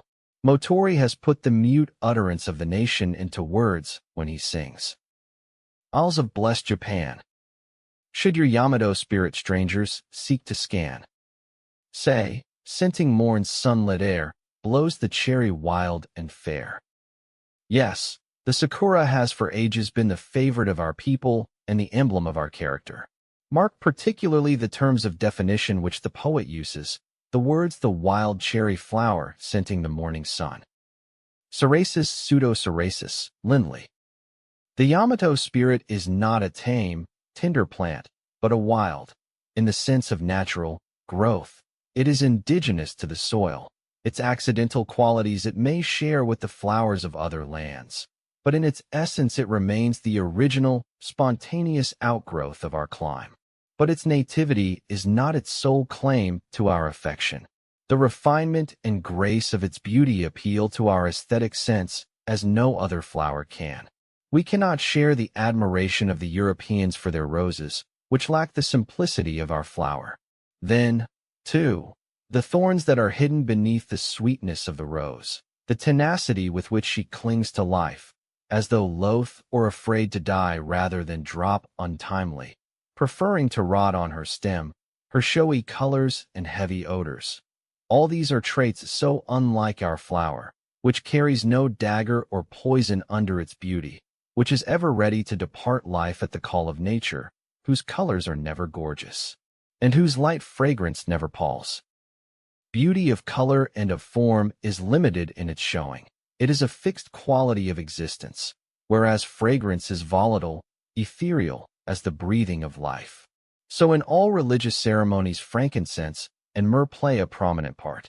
There is something spiritual in redolence. When the delicious perfume of the sakura quickens the morning air, as the sun in its course rises to illumine first the isles of the far east, few sensations are more serenely exhilarating than to inhale, as it were, the very breath of beauteous day. When the Creator himself is pictured as making new resolutions in his heart upon smelling a sweet savor, General 8:21. Is it any wonder that the sweet-smelling season of the cherry blossom should call forth the whole nation from their little habitations? Blame them not, if for a time their limbs forget their toil and moil, and their hearts their pangs and sorrows. Their brief pleasure ended, they return to their daily tasks with new strength and new resolutions.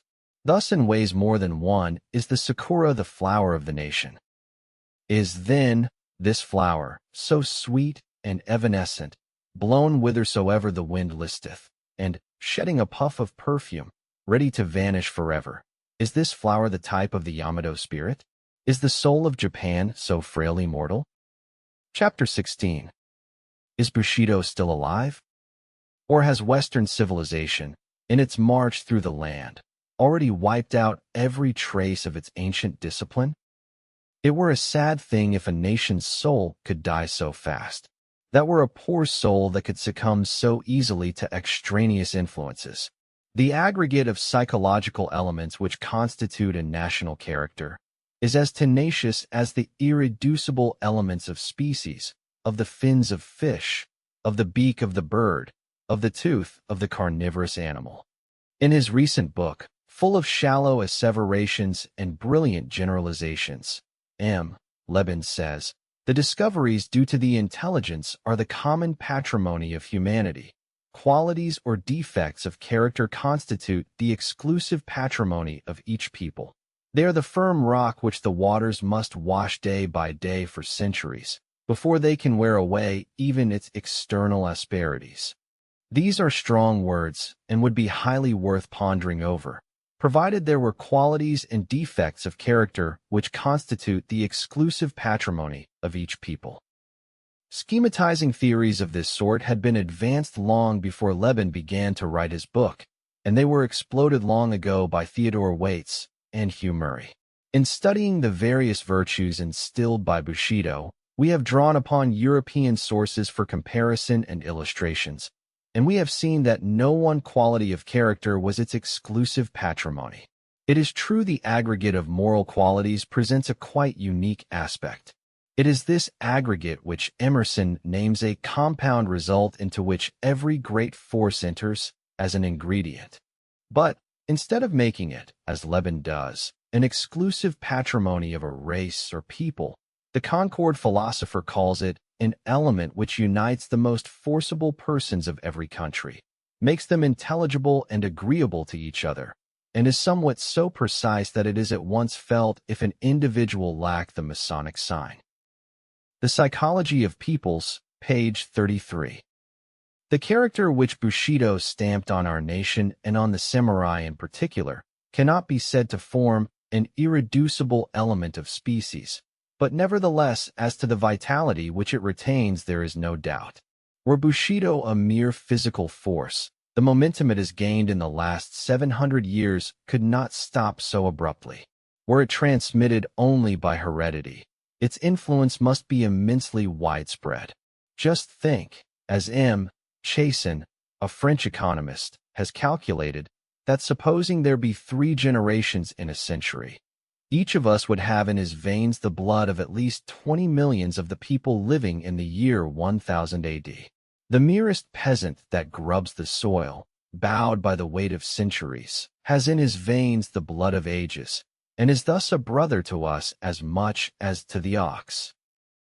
An unconscious and irresistible power, Bushido has been moving the nation and individuals. It was an honest confession of the race when Yoshida Shoin, one of the most brilliant pioneers of modern Japan, wrote on the eve of his execution the following stanza. Full well I knew this course must end in death. It was Yamato's spirit urged me on, to dare whatever betide. Unformulated, Bushido was and still is the animating spirit, the motor force of our country. Mr. Ransom says that there are 3 distinct Japans in existence side by side today. The old, which has not wholly died out, the new, hardly yet born except in spirit, and the transition, passing now through its most critical throes. While this is very true in most respects, and particularly as regards tangible and concrete institutions, the statement, as applied to fundamental ethical notions, requires some modification. For Bushido, the maker and product of old Japan, is still the guiding principle of the transition and will prove the formative force of the new era. The great statesmen who steered the ship of our state through the hurricane of the Restoration and the whirlpool of national rejuvenation were men who knew no other moral teaching than the precepts of knighthood. Some writers have lately tried to prove that the Christian missionaries contributed an appreciable quota to the making of New Japan. I would fain render honor to whom honor is due, but this honor can hardly be accorded to the good missionaries. More fitting it will be to their profession to stick to the scriptural injunction of preferring one another in honor, than to advance a claim in which they have no proofs to back them. For myself, I believe that Christian missionaries are doing great things for Japan, in the domain of education, and especially of moral education. Only, the mysterious though not the less certain working of the Spirit is still hidden in divine secrecy. Whatever they do is still of indirect effect. No, as yet Christian missions have effected but little visible in molding the character of New Japan. No, it was Bushido, pure and simple, that urged us on for weal or woe. Open the biographies of the makers of modern Japan, of Sakuma, of Seigo, of Okubo, of Kido, not to mention the reminiscences of living men such as Ito, Okumer, Itagaki, etc., and you will find that it was under the impetus of samuraihood that they thought and wrought. When Mr. Henry Norman declared, after his study and observation of the Far East, that only the respect in which Japan differed from other Oriental despotisms lay in the ruling influence among her people of the strictest, loftiest, and the most punctilious codes of honor that man has ever devised, he touched the main spring which has made New Japan what she is, and which will make her what she is destined to be. Speer, Missions and Politics in Asia, Lecture 4, pages 189 to 190. Dennis, Christian Missions and Social Progress, Volume 1, page 32, Volume 2, page 70, etc. The Far East, page 375. The transformation of Japan is a fact patent to the whole world. In a work of such magnitude, various motives naturally entered, but if one were to name the principal, one would not hesitate to name Bushido. When we opened the whole country to foreign trade, when we introduced the latest improvements in every department of life, when we began to study Western politics and sciences, our guiding motive was not the development of our physical resources and the increase of wealth. Much less was it a blind imitation of Western customs. A close observer of Oriental institutions and peoples has written, "We are told every day how Europe has influenced Japan, and forget that the change in those islands was entirely self-generated, that Europeans did not teach Japan, but that Japan of herself chose to learn from Europe methods of organization, civil and military, which have so far proved successful. She imported European mechanical science, as the Turks years before imported European artillery. That is not exactly influence," continues Mr. Townsend, "unless, indeed, England is influenced by purchasing tea of China. Where is the European apostle," asks our author, "or philosopher or statesman or agitator who has remade Japan?" Mr. Townsend has well perceived that the spring of action which brought about the changes in Japan lay entirely within our own selves, and if he had only probed into our psychology, his keen powers of observation would easily have convinced him that that spring was no other than Bushido. The sense of honor which cannot bear being looked down upon as an inferior power, that was the strongest of motives. Pecuniary or industrial considerations were awakened later in the process of transformation. Meredith Townsend, Asia and Europe, New York, 1928. The influence of Bushido is still so palpable that he who runs may read. A glimpse into Japanese life will make it manifest. Read Hearn, the most eloquent and truthful interpreter of the Japanese mind, and you see the working of that mind to be an example of the working of Bushido. The universal politeness of the people, which is the legacy of knightly ways, is too well known to be repeated anew. The physical endurance, fortitude, and bravery that the little Jap possesses were sufficiently proved in the China-Japanese War. Is there any nation more loyal and patriotic? Is a question asked by many, and for the proud answer, there is not. We must thank the precepts of knighthood. Among other works on the subject, read Eastlake and Yamada on heroic Japan and DOC on the New Far East. On the other hand, it is fair to recognize that for the very faults and defects of our character, Bushido is largely responsible. Our lack of abstruse philosophy. While some of our young men have already gained international reputation in scientific researches, not one has achieved anything in philosophical lines, is traceable to the neglect of metaphysical training under Bushido's regimen of education.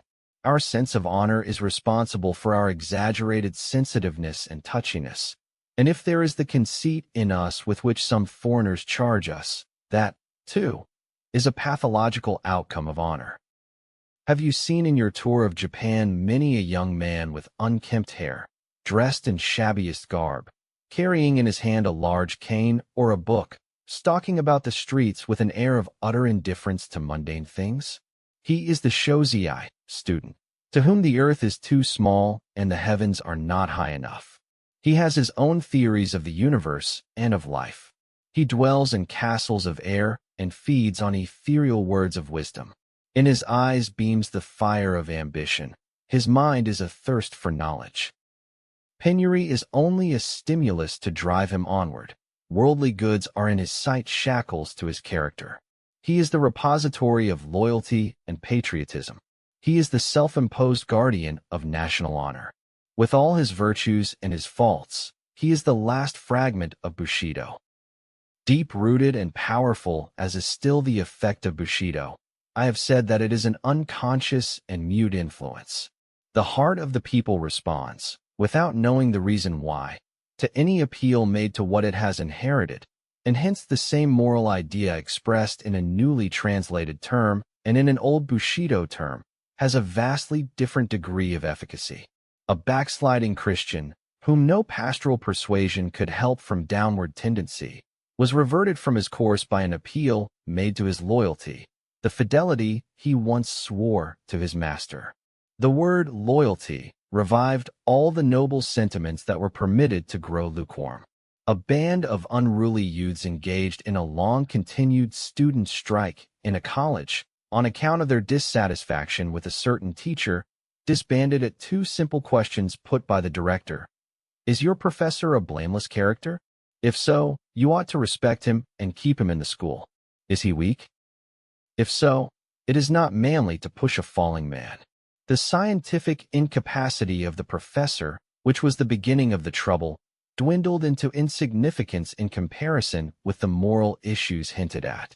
By arousing the sentiments nurtured by Bushido, moral renovation of great magnitude can be accomplished. One cause of the failure of mission work is that most of the missionaries are grossly ignorant of our history. What do we care for heathen records, some say, and consequently estrange their religion from the habits of thought we and our forefathers have been accustomed to for centuries past. Mocking a nation's history, as though the career of any people, even of the lowest African savages possessing no record, were not a page in the general history of mankind, written by the hand of God himself. The very lost races are a palimpsest to be deciphered by a seeing eye.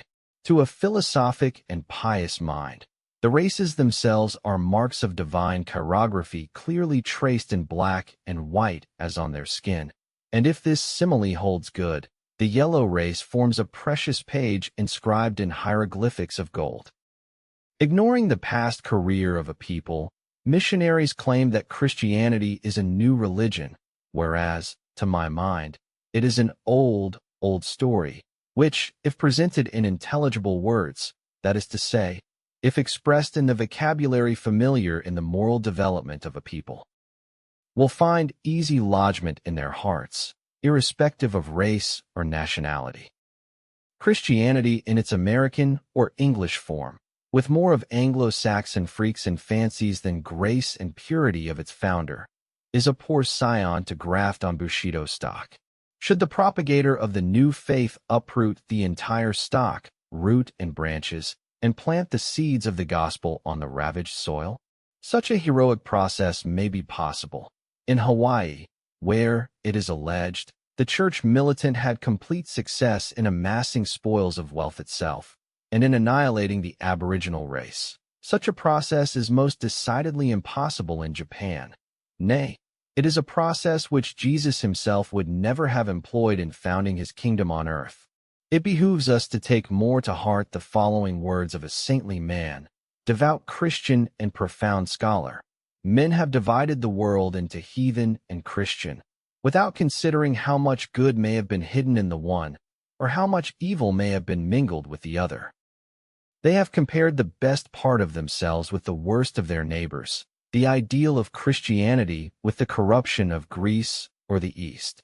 They have not aimed at impartiality, but have been contented to accumulate all that could be said in praise of their own, and in dispraise of other forms of religion. Jowett, Sermons on Faith and Doctrine, 2.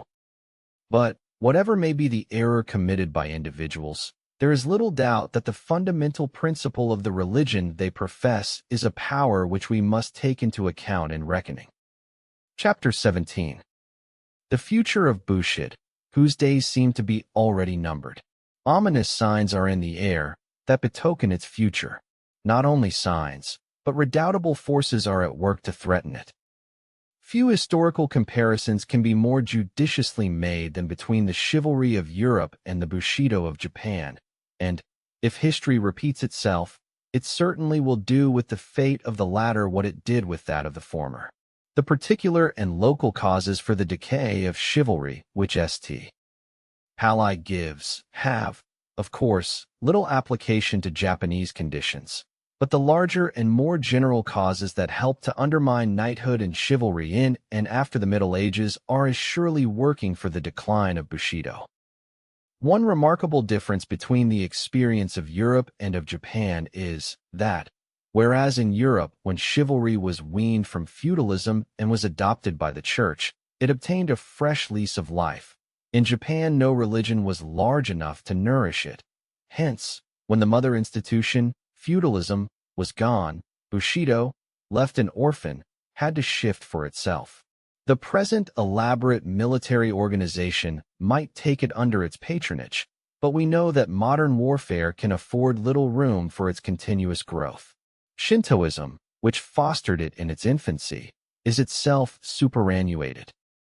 The hoary sages of ancient China are being supplanted by the intellectual parvenu of the type of Bentham and Mill. Moral theories of a comfortable kind, flattering to the chauvinistic tendencies of the time, and therefore thought well adapted to the need of this day, have been invented and propounded, but as yet we hear only their shrill voices echoing through the columns of yellow journalism. Principalities and powers are arrayed against the precepts of knighthood. Already, as Veblen says, the decay of the ceremonial code, or, as it is otherwise called, the vulgarization of life, among the industrial classes proper, has become one of the chief enormities of latter-day civilization in the eyes of all persons of delicate sensibilities.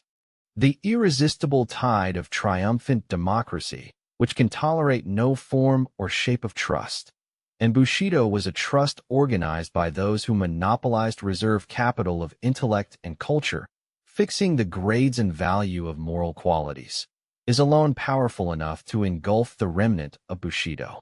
The present societary forces are antagonistic to petty class spirit, and chivalry is, as Freeman severely criticizes, a class spirit.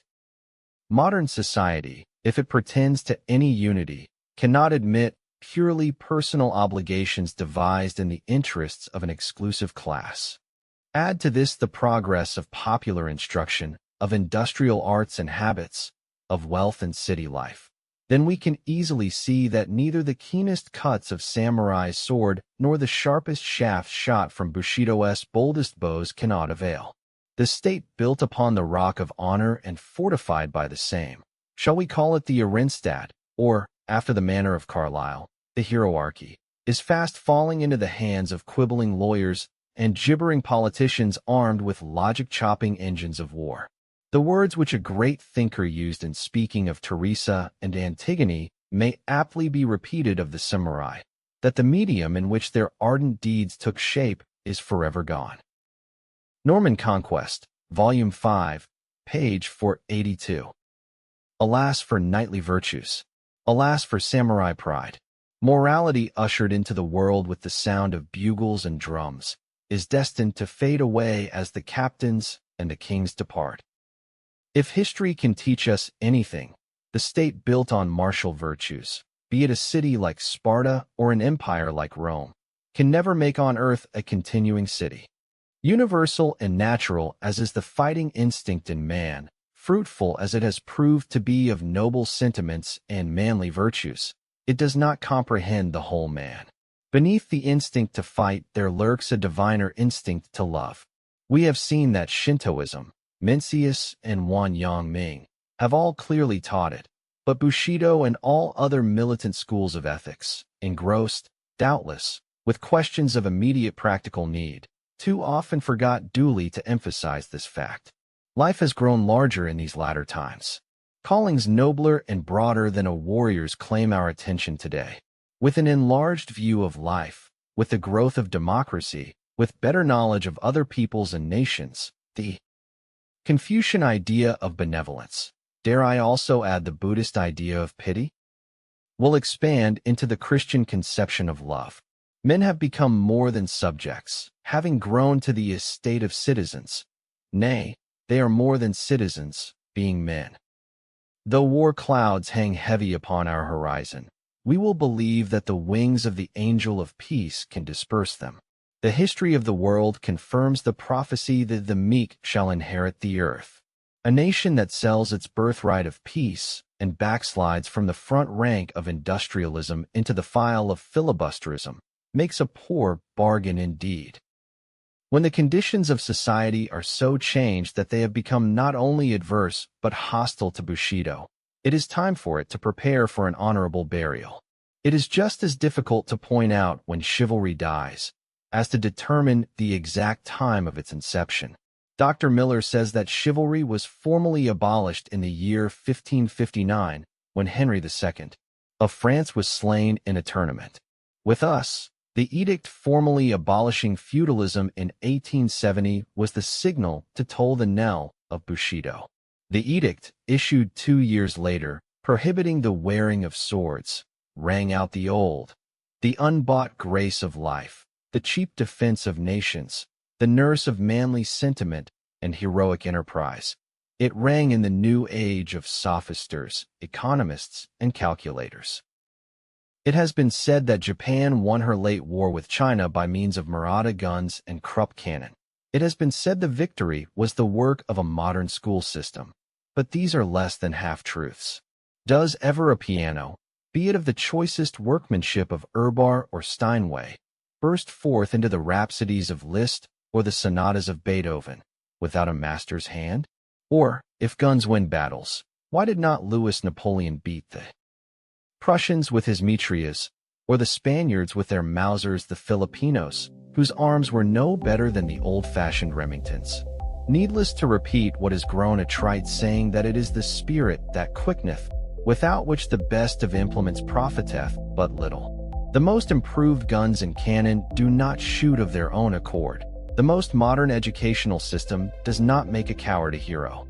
No, what won the battles on the Yalu, in Korea and Manchuria, was the ghosts of our fathers, guiding our hands and beating in our hearts. They are not dead, those ghosts, the spirits of our warlike ancestors. To those who have eyes to see, they are clearly visible.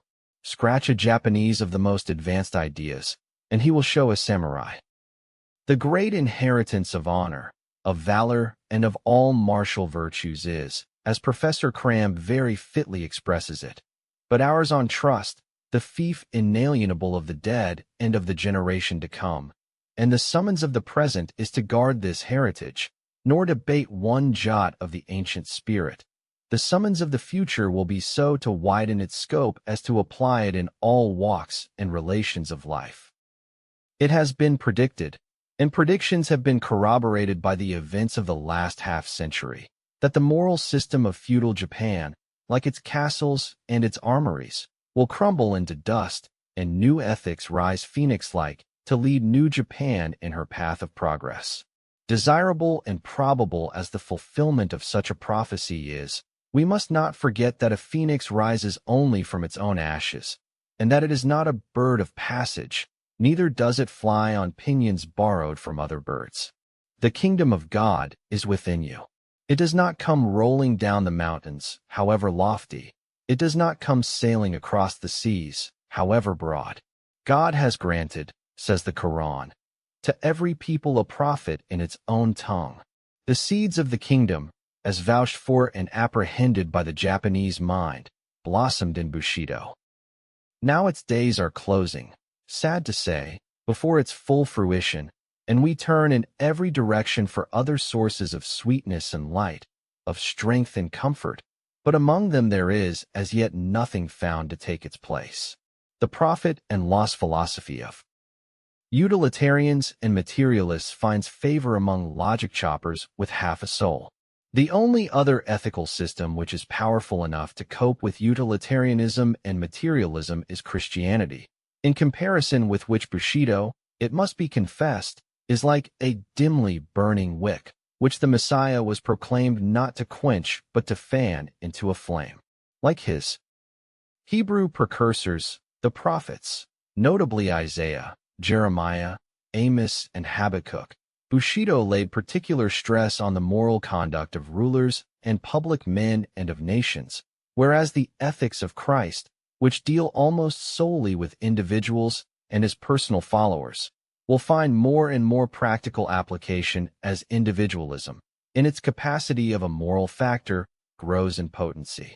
The domineering, self-assertive, so-called master morality of Nietzsche, itself akin in some respects to Bushido, is, if I am not greatly mistaken, a passing phase or temporary reaction against what he terms, by morbid distortion, the humble, self-denying slave morality of the Nazarene. Christianity and materialism, including utilitarianism, or will the future reduce them to still more archaic forms of Hebraism and Hellenism, will divide the world between them. Lesser systems of morals will ally themselves on either side for their preservation. On which side will Bushido enlist? Having no set dogma or formula to defend, it can't afford to disappear as an entity. Like the cherry blossom, it is willing to die at the first gust of the morning breeze. But a total extinction will never be its lot. Who can say that Stoicism is dead? It is dead as a system, but it is alive as a virtue. Its energy and vitality are still felt through many channels of life.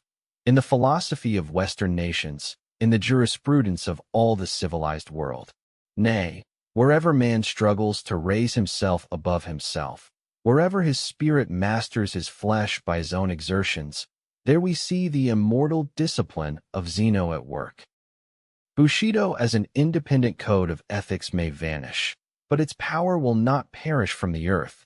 Its schools of martial prowess or civic honor may be demolished, but its light and its glory will long survive their ruins. Like its symbolic flower, after it is blown to the four winds, it will still bless mankind with the perfume with which it will enrich life. Ages after, when its customaries shall have been buried and its very name forgotten, its odors will come floating in the air as from a far-off, unseen hill. The wayside gaze beyond. Then in the beautiful language of the Quaker poet, the traveler owns the grateful sense of sweetness near he knows not whence, and, pausing, takes with forehead bare the benediction of the air. The end. About the author. Inazō Nitobe, 1862–1933, was a Japanese educator, agricultural economist, diplomat, author, and international statesman whose writings helped introduce Japanese culture and philosophy to the Western world. Born in Morioka, Nitobe received an international education, studying in Japan, the United States, and Germany before becoming one of Japan's most respected scholars and public intellectuals. A committed advocate of international understanding, Nitobe served as an educator at several leading universities and later became an Undersecretary General of the League of Nations. Throughout his career, he worked to promote dialogue between Eastern and Western cultures through education, diplomacy, and literature. His most celebrated work, Bushido, The Soul of Japan, was originally written in English to explain the ethical traditions of Japan to Western readers.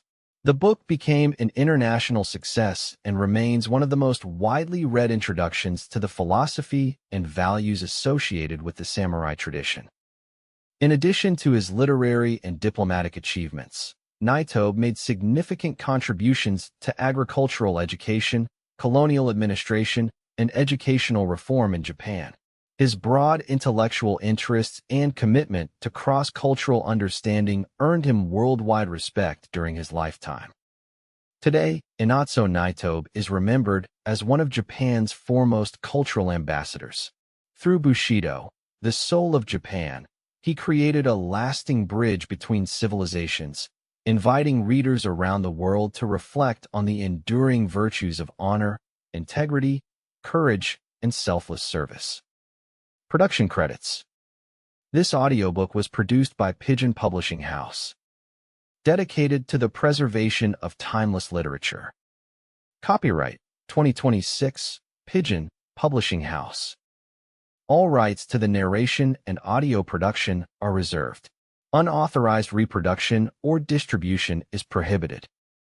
Pigeon Publishing House is an independent label dedicated to public domain works. Public domain text used with attribution. Pigeon Publishing House presented Bushido, The Soul of Japan. The most influential book on Japanese culture and the 7 virtues of the samurai. Alternative title, Bushido, The Samurai Code. Author, Inazō Nitobe. Narrated by Henry Wells. Thank you for listening to this audiobook. We hope you enjoyed it. Thank you for listening to this audiobook. If anything you heard today helped you, challenged you, or gifted you a useful idea, remember to support us with a 5-star rating, follow the podcast, and leave a comment with your reflection of the day. And if you want to keep growing, we'll be waiting for you in our other compilations. Pigeon Audiobooks, Philosophy, Pigeon Audiobooks, Finance, Pigeon Audiobooks, Classics, and Pigeon Audiobooks, Top 100 Bestsellers. There you'll find a complete library to elevate your mind and your results. See you in the next episode. And never forget, knowledge is the greatest act of rebellion against the system.